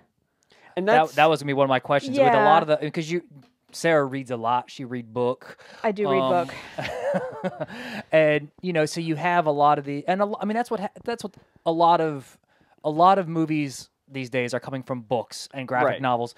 We aren't getting a lot of original ideas unless it's, you know, an indie kind of film, which, you know, that's just how it is right now. We're not going to get into that whole topic. No. But Girl on the Train, Gone Girl, you know what's going to happen based off what you've read in the book. Does that make it worse or better for you as far as, I mean, since you know what the... That's a little distinct from spoilers, right? I wouldn't say that is like literally spoilers, but at the same time, it does change your perspective, no question. Well, it would be a spoiler if I walked in and said, I read the book, this guy is the killer. That would be a spoiler. Coming from, well, okay, so I never mind... You know, that suspense chick lit genre is very big right now, so there's a lot of that. So I read these books and then they're being made into movies. Like I knew what happened in what was the HBO movie or the miniseries? Big Little Lies? Yes, because I read that. Yeah. So I knew what was going to happen, but the suspense rolls out differently on screen than it does in the pages, so that never bothers me. So for me, it's like an adaptation. It doesn't function in terms of spoilers. It just is a different way of watching it. And it's a choice I make, right? In a lot of cases where it's like, okay, so like Love, Simon, which came out recently. I read the book before I saw that because I enjoy seeing how young adult novels are adapted because also the choices involved. Right. And it's like ultimately I then watch the movie through the lens of, okay, how did they change it from the book, right? What choices did they make? How did they address this problem? How did they work through this? I'm a media scholar. Like, my brain works in that way. I was an English major. I loved adaptation logics and thinking about those choices. I feel like a definitive pop culture event for me was Lord of the Rings, obviously, but it was also having read Lord of the Rings and then seen the movies, thinking about the choices. There were so many hours of documentaries, right, that Peter Jackson and them made about making those movies. I feel like I learned a lot about those kind of choices to kind of move from there. The other challenge, though, is that having read the book, just kind of runs afoul of the choices. So let's take Runaways as an example. So it would have been Free Comic Book Day one year. I picked up Runaways, the comic, at Local Heroes. And then I read it, and then I watched the TV show and got very angry at it consistently. So hold on. So you picked up the first issue or the first volume? Like the first full volume, like collection, like full collection stuff. So like a lot of Runaways. I have to break in and tell you something very interesting. Myles, whenever you say the word series... Yes? My watch thinks you're talking to it and then transcribes everything that you say. And since you're on quite a roll tonight, occasionally I'll get like 3 pages of dictation on my watch. It's pretty funny. Well, so I'm not shocked by that. So what I will say, though, is that in terms of Runaways, like, this is not to spoil it, they just don't run away. Like, they just keep not running away, and I keep just being like, why aren't they running? In the Netflix series? No, in the Hulu series. Oh, the Hulu, that's right. But it's like, as it's running, I'm just like, well, guys, like, the whole point of this is the running away. If we're not doing that, I feel like we're losing a key core of this. I don't think they're going to become Runaways till like season 2. The title. And that's the thing is, so I found that I wish I hadn't read the graphic, like the comics in that case. And so I get certain situations where it functions as a spoiler, if only because it creates an expectation and there's choices being made that I struggle with. But in general, I made that choice. Yeah. Right? I chose to read it. I chose to have that different experience. And to get back to Infinity War a little bit, I mean, I've read Infinity Gauntlet, which it's based off of, and that's... When I first started getting into like the superhero movies when I was much younger, you know, Spider-Man, X-Men, Batman... I actually enjoyed them, but at the same time, I was like, well, I remember what it was actually. Now I'm thinking about it. Green Goblin and the Sam Raimi Spider-Man. I was so mad at that outfit for Green Goblin when I first saw that movie. I was like, why can't we get the purple hat and the purple outfit? I mean, and the green latex mask. This is 2000. No, this is 2001. We had the technology to do these things, and like I got so mad about that. But as I've gotten older, my views on it's just an adaptation. Movies and comics, they can all exist separately, and so reading Infinity Gauntlet, like most of the stuff from the comic is not in there. So other than a few key moments, I mean, I enjoy being able to see Thanos on screen and how they handled that. Just as a random aside, I actually watched Spider-Man 3 on the plane, which I had never seen before. Really? I love emo Peter Parker. Watching both that and Justice League on those plane rides really reinforced to me. Wow, you had an interesting experience. Yeah, I feel like it's... Did you watch Did you watch The Punisher with Dolph Lundgren too? I did not. I did consider or, Suicide Squad. Daredevil? I considered Suicide Squad, but did not. Oh, you're probably better off. I feel like Affleck Daredevil is actually part of the reason we had the MCU. Just saying. But say your point, and I'll explain that here in a second. So, when we decided on this topic today, I kept thinking about Westworld, which I feel like it's hard to talk about without giving out any spoilers, but considering that the second season just started and I'm not actually sure what's going on, I don't know if I can spoil it even if I wanted to. But Westworld is interesting because it has source material. Kind of. So there are some things that exist about it, but when we were nearing the end and in the last few episodes of the first season, it was like we were pretty actively not looking, and then we had to proactively not look, and then we got to the point where we had our phones in our hands with the explanations while the show was on, and we're like, but that didn't happen till the last episode. Yeah, and the last episode when it kind of comes together and you sort of figure out, and then of course you started the second season and you realize you know nothing. But but at the end of the first season, when it was like, you know, like you feel like you kind of get it, and you're like, I could articulate this if only someone would do it for me. And yeah, that was a challenge for us. We were both heavily tempted and didn't. And that's sort of those cases where it's like, to me, it's that question of agency over if someone wants to spoil themselves, if they want to read up on they easily something, could. If they want to figure that out. Certainly, lots of people do it. I have a friend, Alex. She would like consistently like message me. She's like, I read your blog post about this movie, and I'm just like, Alex, have you seen the movie yet? And she's like, no. And I'm like, then why did you read it? Like, why did you do that? And it's because for her it doesn't matter. And I think I totally understand that perspective. The issue for me is that spoilers are a case where I'm fine if people want to seek them out. I don't get it, but I understand that they make life choices, whatever. It's circumstances in which people are sort of, I guess, insecure about their spoilers, kind of very open with them, and expect others to have the exact same spoiler policy that they do. I feel like that's where we get into a difficult conversation. Well, then it gets like crappy, you know, like, I mean, I kind of go back and forth on it. I mean, like, people get so mad.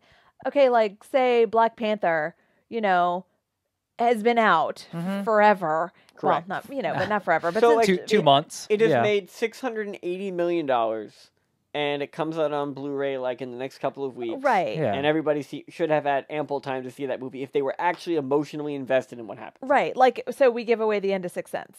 It's been 20-something years since that movie came out. Right. Easily. So, but then like, so you go on Facebook and you talk about it because occasionally that happens in a civil way, not often, but sometimes.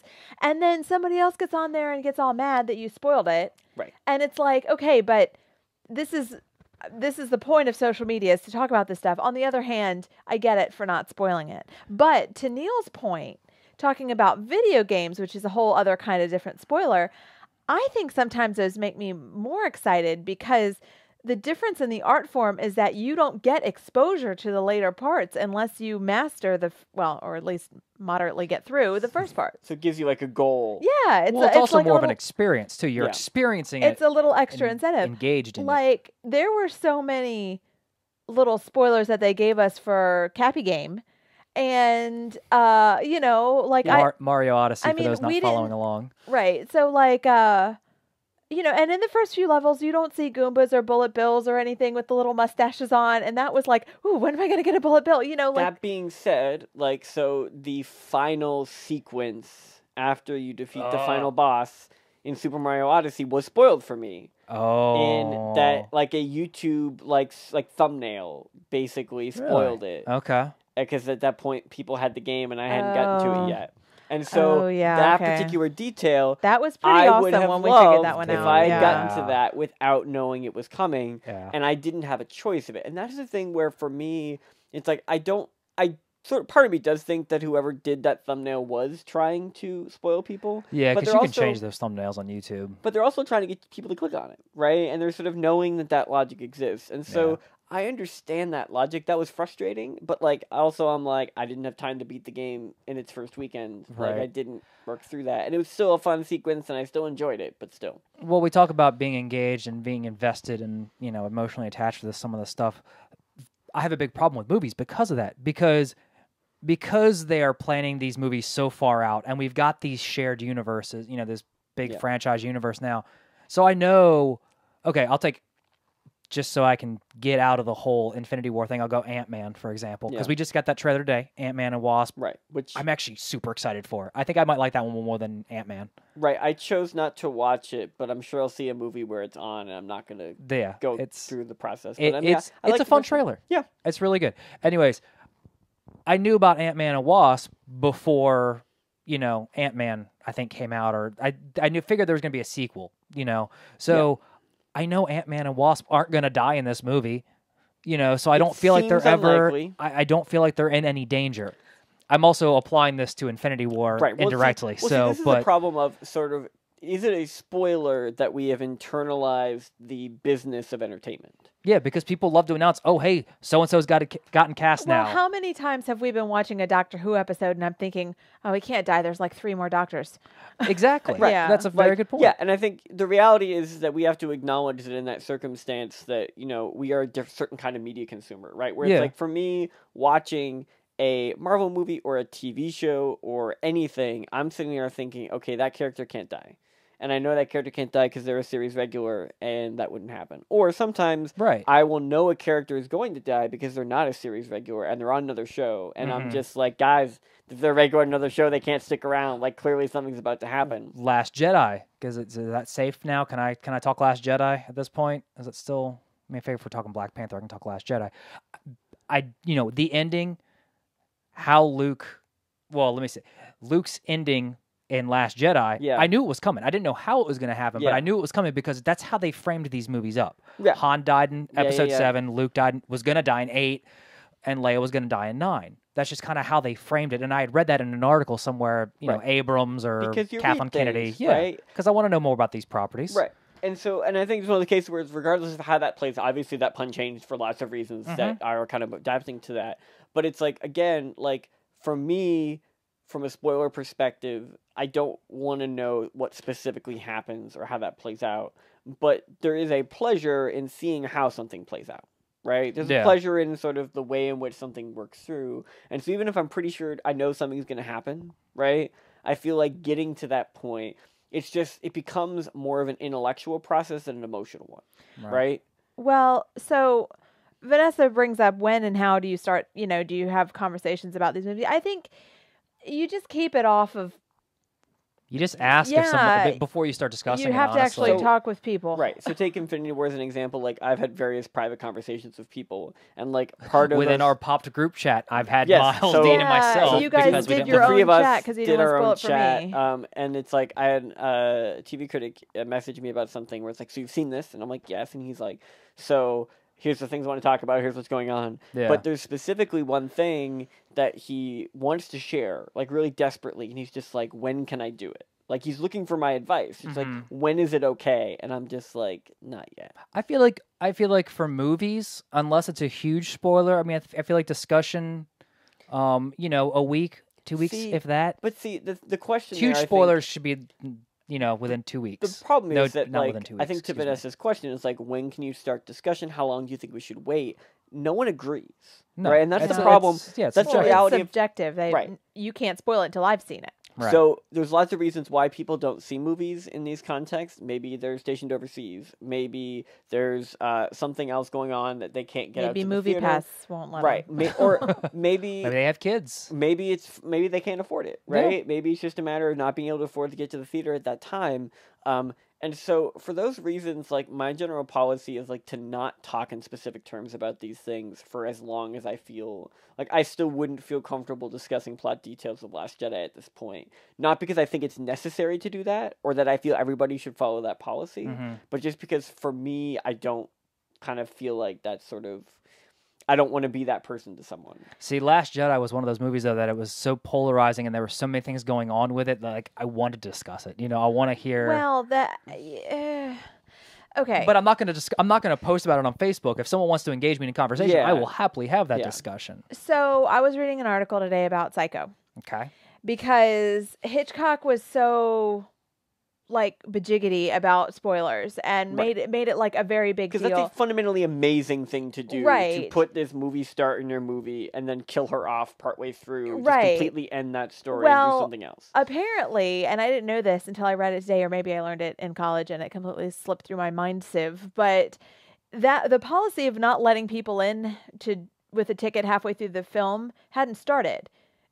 People would buy a ticket and then just go in and then would hang around until the movie replayed and then they saw what happened in the beginning. Yep. Well, because of, I mean, we can spoil Psycho. Yes. But because Janet... I'm putting my foot down. Yeah, Psycho, it's been long enough. But, you know, Janet Leigh, big name, highly, you know, she's the star. It was a very big deal. So if you come in halfway through the movie, where is she? Right. You know, so we're going to say she was maybe murdered in a very famous shower scene. Yeah. So, what? yeah, I know. Sorry. But, so he made this big deal. And then it also, so that's where that policy started, to sort of protect his artwork.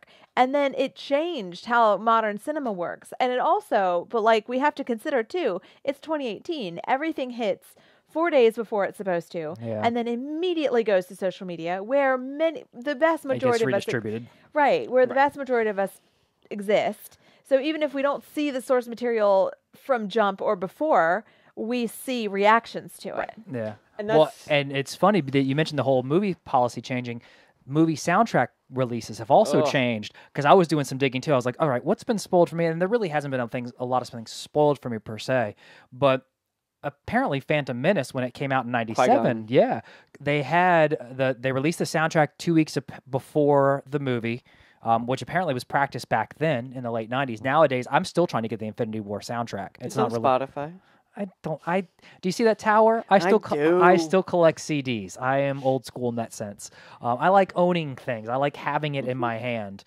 Also, Apple will just take it back. Exactly. So, you know, I want to be able to pass this music collection on to somebody when I die. I hope they have a relevant player. That's all I got to say. CDs will make a comeback, just like vinyl did. You'll see. But anyways, so the soundtrack got released 2 weeks before the movie came out. Yep. And, you know, obviously, first Star Wars in 15 years, everyone was super hyped for it. And one of the soundtrack titles, or one of the tracks on it, was titled Qui-Gon's Noble End. Mm-hmm. Well, I was like, well, shit. Yeah. And see, I think obviously you have to avoid that in its various contexts, and that's sort of also a matter of just not understanding how the internet works, right? Yeah. But at that time, I think to your point, Sarah, you would have to seek out that information. You'd have to go to Ain't It Cool News, right, and read up on this to make it happen. Whereas today, social media means that news like that would spread very widely, and all it takes is one person pushing that into your feed. Yep. And I feel like in most cases, many people sort of don't want to kind of play up to certain details and sort of go through that. But all it takes is one person with a slightly looser understanding, right, of what constitutes a spoiler and what you don't want to know to make that happen. And I feel like certainly if you get to certain like heavily moderated spaces like subreddits, maybe they're very militant about spoilers and things of that nature. But then you get a situation where it's like, I was thinking, like, how would I have gotten spoiled for Infinity War in these contexts? And, like, the first place that would have happened for me was in the YouTube comments of a live streamer that I've been doing research on. I was watching him live stream playing Super Mario Odyssey, And in the comments, there's like 950 people in there. There's people just like blatantly spoiling Infinity See, those War guys are just to be. jerks. And that's where it's like there are certain spaces that you cannot go. Yeah. Right? Where you just have to acknowledge that when you leave a curated space, a space that you have curated with the right people and the right process, you are just risking some jerk out there just deciding no. Right? Yeah. I'm just going to ruin this movie for you because I want to. And that to me that's the spoiler culture that bothers me. Yeah, It no, I doesn't- agree with that. If I get spoiled because I'm careless about where I go and someone mistakenly says something, I'm not going to be like, no, you should have said, Yeah. you should have done nothing. You're not this going to is throw a on you." temper tantrum. No, and I'm not going to put my spoiler policy onto someone else because Mhm. that is insane because I look at this very differently than an average person. But when someone is just sort of very blatantly trying to spoil someone, Yeah. like I get to that point sometimes where I'm like, if I tell people like I can't see Infinity War for a day, like what's gonna take like one person who just doesn't like me on the internet, right? And is just mad about something I said at some point in time, and they could just come in. Like maybe when you guys get a pop troll one day who just like hates all your content, but he just follows it just to get a rise on you. We do have a guy who claims to have directed every movie that we mentioned. Okay, so let's say that person steps in. They're tired of you ignoring the truth that they're trying to drop. If that person were to step in, that person would be able to just say, you know, oh, in this such and such a movie, this person kills this person and that happens. Right. And like, what's Bruce our Willis recourse is the ghost. there, right? Yeah, Yeah. right. And it's like, so you look now, and it's like that T-shirt that goes around that has all the spoilers on it, right? I don't think I've seen that, actually. So basically, it's like Darth Vader is Luke's father. yeah. It's Snape kills Dumbledore. That kind of stuff. Yeah. Just kind of like proliferating from Is it just there. like in a grid or something? Yeah, it's like Okay. all those like different like art images to kind of pull See if from we can there. Find that. And it's like obviously they've decided the statute of limitations of the spoilers has passed, right? Well, that's the like- thing. I mean, there are some movies. You know, Vanessa's mentioning Seven right now. You know, and I Also, think Fight Club, Yeah. Usual Suspects. Yeah. yeah. I mean, those aren't. They're very popular movies, especially within the communities we Yeah. talk to and hang out with. For sure, by any stretch, we've all seen it. But your average viewer might not have seen those movies. They aren't big events like Infinity War is, where Right. everybody's going to see it. Even if you're not a huge MCU person, you're still going to go see it because everyone's talking about it. You want to be involved in that conversation. So those movies can still get spoiled for people, unfortunately. And like we talk about statute of limitations, you know, we say Bruce Willis is the ghost, even though I haven't even seen it. So, you know, it's Yeah. like, but how do you gauge that? I mean, as far as you got to look at the time, you got to look at the Well, movie, and you like have how to big the look movie at- is. Not just movies, too. You have to look at the material. Yeah. Reality shows, immediate. As soon as The Bachelorette is I'm picked. talking about quality programming. Oh, hush. But yeah, that's true. Yeah, so reality TV has a whole separate situation, and it's like, despite the fact that live viewing is waning so heavily, people still get on while The Bachelor is recording, while American Idol is on, while The Voice is, Right. and spoil it because Right. they'll say, and the networks encourage this. They're like, get on Because they these- want people to watch live, right? Right. They want to encourage them Well, to do that. But it's not happening. No, it doesn't happen. Yeah. But I think the other factor too is like TV's a little different. So like with a movie, I think there's an expectation you might not catch a movie for a couple years, right? Mhm. Like I think just like you might not get to it, you wait till home video. Waiting till home video used to take like 6 months, It used to. right? Or a year, right? Yeah. Like waiting till home video is I think- actually sort of I think now it's about anywhere from 3 to 6 months, honestly. Depending on the honestly movie. more like 3 at this point. Like Yeah. Peter Rabbit just came out on Blu-ray. Peter Rabbit came out in February, Yeah. right? So there's context. Well, Black Panther came out in February. It's coming out later this month. So we're like 2.5 to 3 months now Yeah. as sort of a basic window. So the windowing process is changing. That's altering, I think, our understanding of that. But like to me, TV is the bigger problem here because Netflix, which ruins everything, right? In so many ways. Hold on. Do we got it? Yeah. Yeah. Okay. There you Yeah. go. Sorry.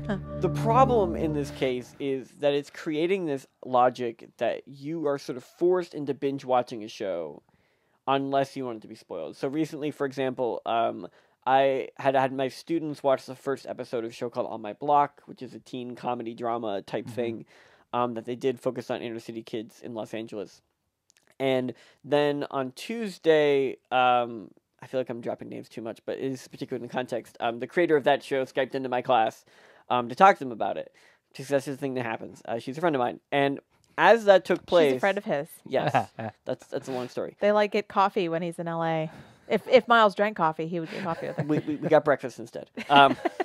So, but what And happened chicken though? tenders. What happened in that circumstance though was that when we went to talk about it, she just casually brought up what happens at the end of the season. Huh. Because it had been out for a week and a half at that point, and I think in her head, oh, you guys students, like, you're our demo, like, you would have watched this, that's fine. But as soon as she started doing it, I'm just like... End call, end call, end call. I'm just like, no. And, like, you could tell that in her mind, it's like, it's out. Yeah. Right? It's out. It's out. People are talking about it. Her They Twitter could have watched it on feed- Hulu by now. Right. Yeah. If you had looked up the hashtag for the show, you would have been spoiled 100% by it because it was everywhere. Hashtag People who drew just the talking dicks? about it. I mean, also, you can't spoil that show because apparently some people didn't understand the ending. But anyway, but I do think that in thinking about that, it's like, okay, like, so for a Netflix show, when is the statute of limitations? When can you talk about it? Oof. Because it's different than when everybody has time to catch up. We Right? dodge it though. Yeah, Like I don't think, to be fair, I don't think we talk Netflix shows a lot. And that could be part of it. See, for me, my Twitter feed is very much like in that sort of you do a vein. lot more streaming. Like I'm trying to think, okay, what do I watch regularly on Netflix? Stranger Things, Yeah. Marvel shows. I really like Lost in Space. I'll probably pick up on that. when a new Marvel show comes out, We binge it in one weekend, yes. no, not always. Sometimes it takes us longer. Jessica Jones season 2 took us about a week. And when it does, though, we dodge it. I think the Defenders took Yeah. us longer too.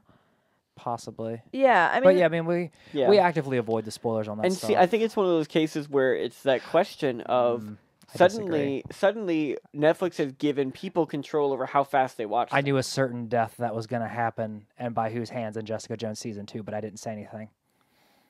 So how did you know that? Because I caught it in an article when I was reading something else. I was reading about the show and trying to avoid spoilers, but I was still, again, it was one of those things where I wanted to read about the show. I wanted to find out more about, kind of behind the scenes stuff that took place, what their motivations were, kind of what analysis. And then it was like, oh yeah, then this happened. This death happened by this person. Yeah. And I am avoiding spoilers for the, case that. Well, I mean, and it's like when the Netflix situation changed, like even writing about these shows critically. So I remember at the AV Club, I read about Orange is the New Black for them, and I made it a policy I would only write my review after I watched one episode. So I would watch, write, watch, write. Yeah, watch, that's the way a write. lot of people do too. And that's what I felt was necessary. That's what I'm seeing in the feeds. But then I know the person who was writing about Daredevil in its first season, he had watched the whole season and then would go back and write about episodes.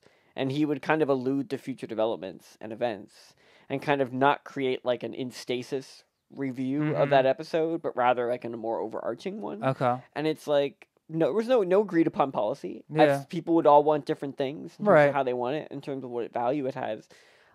It creates anarchy. And I feel like that's where spoilers create a problem, right? Is when no one can agree on what the situation is, when they should be invested in it, that kind of situation. So I feel like with Netflix, we've had to relearn, right? Yeah. Okay, when is it okay? When is it okay to talk about this in more detail? When are enough people going to be ready to have that conversation? And given how many... Netflix is releasing a new season of television every single Friday, right? Like every single Friday. No one can watch it all. And Yeah. so in that climate, when can we reasonably have a conversation? Like, when can you feel comfortable just saying what happens in Lost in Space? Like, just having that discussion.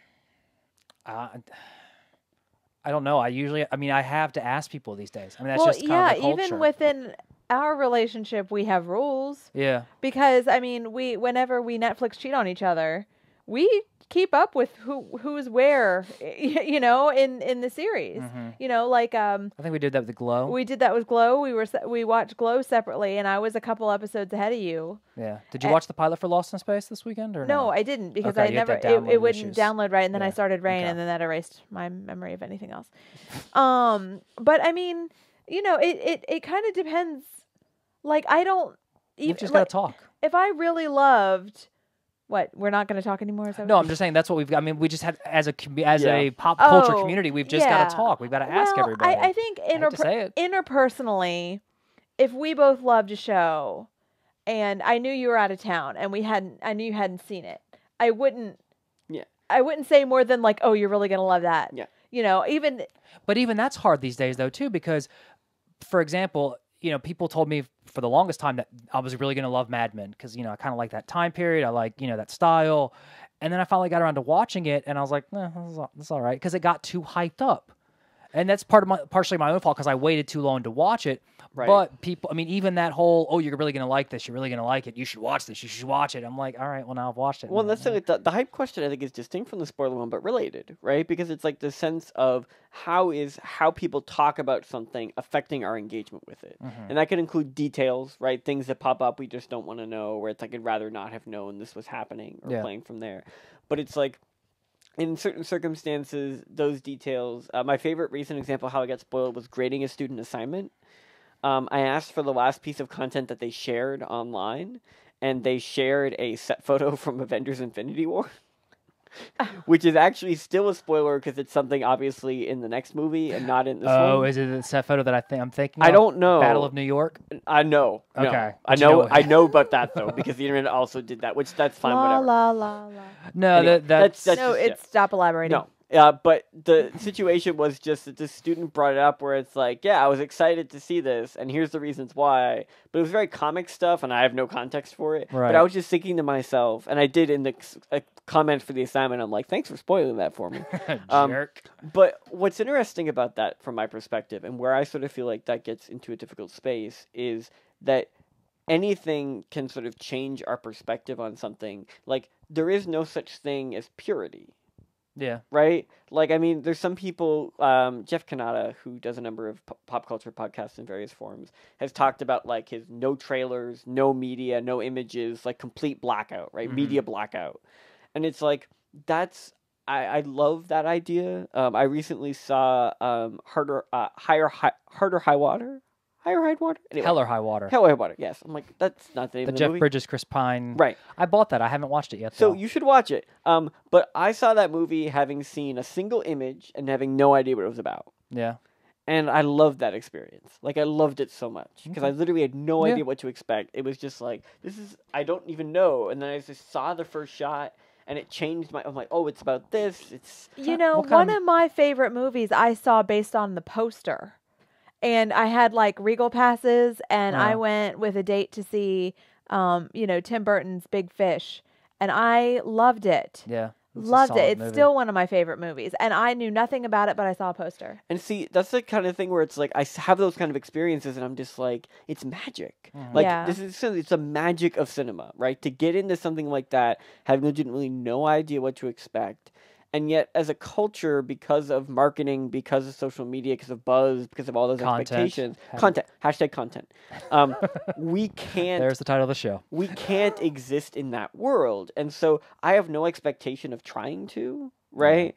But like, at the same time, I've definitely set some parameters for myself. Like, I get to a point with Infinity War where I kept having to add more things to my mute list, and I legitimately considered muting the word movie. Because I felt like I had just gone too far, and I'm like, no, just avoid it all. 2 points I want to make real quick. With Infinity War, I watched the 2 trailers, and that was it. And even the Russo brothers did really well creating a misleading trailer. They gave us some high points. Yes. But there were some things in that trailer that didn't actually happen in the movie. Do you remember how unimpressed with that trailer I was? The first one, yes. The second one you liked. Did I? I don't remember it. I remember you being really upset with the first trailer. I was it was the very first trailer upset because with there the was first no one. movie, blah, blah, blah. And honestly, and that's, we're running long as it is, but that's a whole other discussion is, how the trailers affect it too. Because the trailers, you mentioned the trailers earlier, giving away all the jokes for comedy movies. And there's some... Such a problem. Yeah. Like, and it's like to the point where I'm sitting in the theater and like legitimately when people laugh at the jokes that were in the trailers, I'm like, did you guys not see the trailers? Trailer? Like, I have that reaction. That happened in Infinity War for me a little bit. I was like, did you guys not watch? Like, come on, guys. Yeah. Like, to be fair, though, like, I say that, and I think at the same time, like, obviously, seeing a movie on the big screen is obviously different, right? To be able to have that experience in that context. But, like, so when I saw Hamilton on Broadway, Hamilton's a sung-through musical, right? So, like, literally the entire story, literally every piece of it except for one tiny little number, I had listened to. And so I think there's an argument, like, and I did, when people laughed at jokes in Hamilton, I'm like, guys, seriously? Like, I've heard this joke literally, like, dozens of times. Yeah. But there's something about experiencing it with a group of people, with an audience. The Room. Right. And I feel like in that case, like, I look at an example. Not the drop I was going for. But I like this. You are tearing me apart, Lisa! I feel like the fact of the matter is that even if someone had spoiled parts of Infinity War for me, seeing an audience respond to it and engage with it, like, like seeing a movie a second time, it's spoiled, right? Yeah. Like it's obviously we're having a different experience. You're going through to see what other things that you missed the first time. Because the first time you're going for story, second time you're going for set dressing. What details did I miss because I was so engrossed in the story? And so I feel like with movies, to have that experience of being in the audience with them, even if it's something to get spoiled, you read up on a horror movie, you know what's going to happen, right? So did you read up on A Quiet Place before you saw A Quiet Place? Yes, but I didn't. I didn't Google the monster. Okay. Which I you kind of barely wish I see. had. I don't know. I guess I didn't. Yeah, I don't know You just why. didn't think about doing it. I didn't think to Google the monster. I didn't find which the is- monster that bad. Which is weird. No, not really. I don't know. The Monster's Anatomy kind of spoiled the movie for me. After the Demogorgon, It's basically a Demogorgon. It's Everything's a basically- Demogorgon. It's now. kind of- Everything's... It was a Demogorgon with like sensitive ears. yeah. I mean, So- you can kind of see that with the anatomy, and I was like, oh, I know where this movie is going now. Which, to be fair, is logical. Yeah. It plays. But like, that's one of those cases where I if kind of wish we hadn't seen it What? in A Quiet Place. What? The You seen monster? Yeah. monster? Do you think we needed to see the monster in that movie? This is like an aside, but I think for the purpose of ensuring to understand what the threat was, and to be able to give us close proximity. Yeah, and to be fair, they kind of what's the word I'm looking for? They kind of masked the monster. They had it moving really fast, Right. and they concealed. There's the word. The early scene in particular. Yeah, the very right? first early That, scene. Like, But then later on, about midway through the movie, they were still darting pretty fast. And then finally, the last few scenes in the movie where they're in the basement, that's where that's where I think you needed to see it at that point. Yeah. So okay. All right. Well, now we went different rabbit hole. But I mean, I do think that, like, in that context, like, I don't think if there's no great piece of entertainment that can be completely ruined by a spoiler, I'll agree with that. right? Like, I can't think if it doesn't hold up well enough that knowing, like, if you know, like, literally every single detail that happens, that's one thing. But, like, to know something about the ending of something, like Super Mario Odyssey, knowing where that ended did not ruin it for me. right. Right, Well, that's 'cause- because you're still playing it, though. Right. But I mean, even with a movie, even with a TV show, like, I feel ultimately if you know where it ends, that the journey of how to get there, the experience of seeing a movie on the big screen, those are not things that can be spoiled in the same way. I feel like that, to me, is sort of where I land on that. Maybe that's just justifying it for myself, so one day when I really get spoiled on something, I won't be too disappointed. It's a defense mechanism, I'm sure, but Yeah. I feel like for me, that's where I land on it, and that's where I sort of feel like you have to land if you want to exist online and not see things at 7 p.m. on Yeah, Thursdays. I think for me, and Sarah, I'll let you chime in to kind of wrap this up here, but I think for me, it depends on the movie. Infinity War, I didn't want to be spoiled. I watched the 2 trailers. I kind of kept, as it is. Yeah. And, even with the set pictures that do come out, occasionally I'll glance at them because I know with these superhero movies that rely so much heavily on CGI, they're going to change. You're not seeing a definitive sense of what's Right. going on. You Exactly. get like a glimpse. Oh, it's like, Yeah. oh, that costume from the comics means that so and so is doing so and so a thing, but we have no idea how they're going to interpret that. Or play with Exactly. that. So, I mean, for me, it's really subjective. It varies per movie. If it's, it's a big movie that I, really want to see, I'm excited for seeing it. I'll usually try to avoid spoilers so I can really go into it and experience the whole event as, movie as an event. If it's like a Jumanji or a Ghostbusters kind of thing, I'll be like, all right, let's see what's going on with this movie. Let's see what kind of things they've been having going on. So I just play it by ear. Yeah. So, Sarah? I don't know. I feel like I actively try to avoid spoilers because I want to go into it with a noob kind of view because I think that results in really interesting conversations between us because, Keith has this ingrained Marvel comic book background and, I'll come up with a name and he'll say, oh, that's Elastic Man's alter ego, stuff like that. So I can come at it from prime example is the first Infinity War trailer where I'm like, there's no story to this trailer and I hated it. and I said from, jump, this is a trailer for fanboys and I'm not a fanboy. Therefore I thought it was stupid. So I think there's a different view there. And I really enjoyed the trailer just because I got to see all of these things, all these pieces that were from the comics and the different components. So Fanboy. I'm not disagreeing with you. I'm just saying. But the So, second trailer you liked better. I did like the second trailer better. I mean, I would prefer for something to be unspoiled, but I do live on the internet. And, if something... I mean, I read all the books, and I listen to the music, so things are spoiled all the time. So you're not trying to live in a bubble. I mean, if it's something that is fairly easily avoidable, I mean, I know what not to click on. I know what to avoid. Yeah.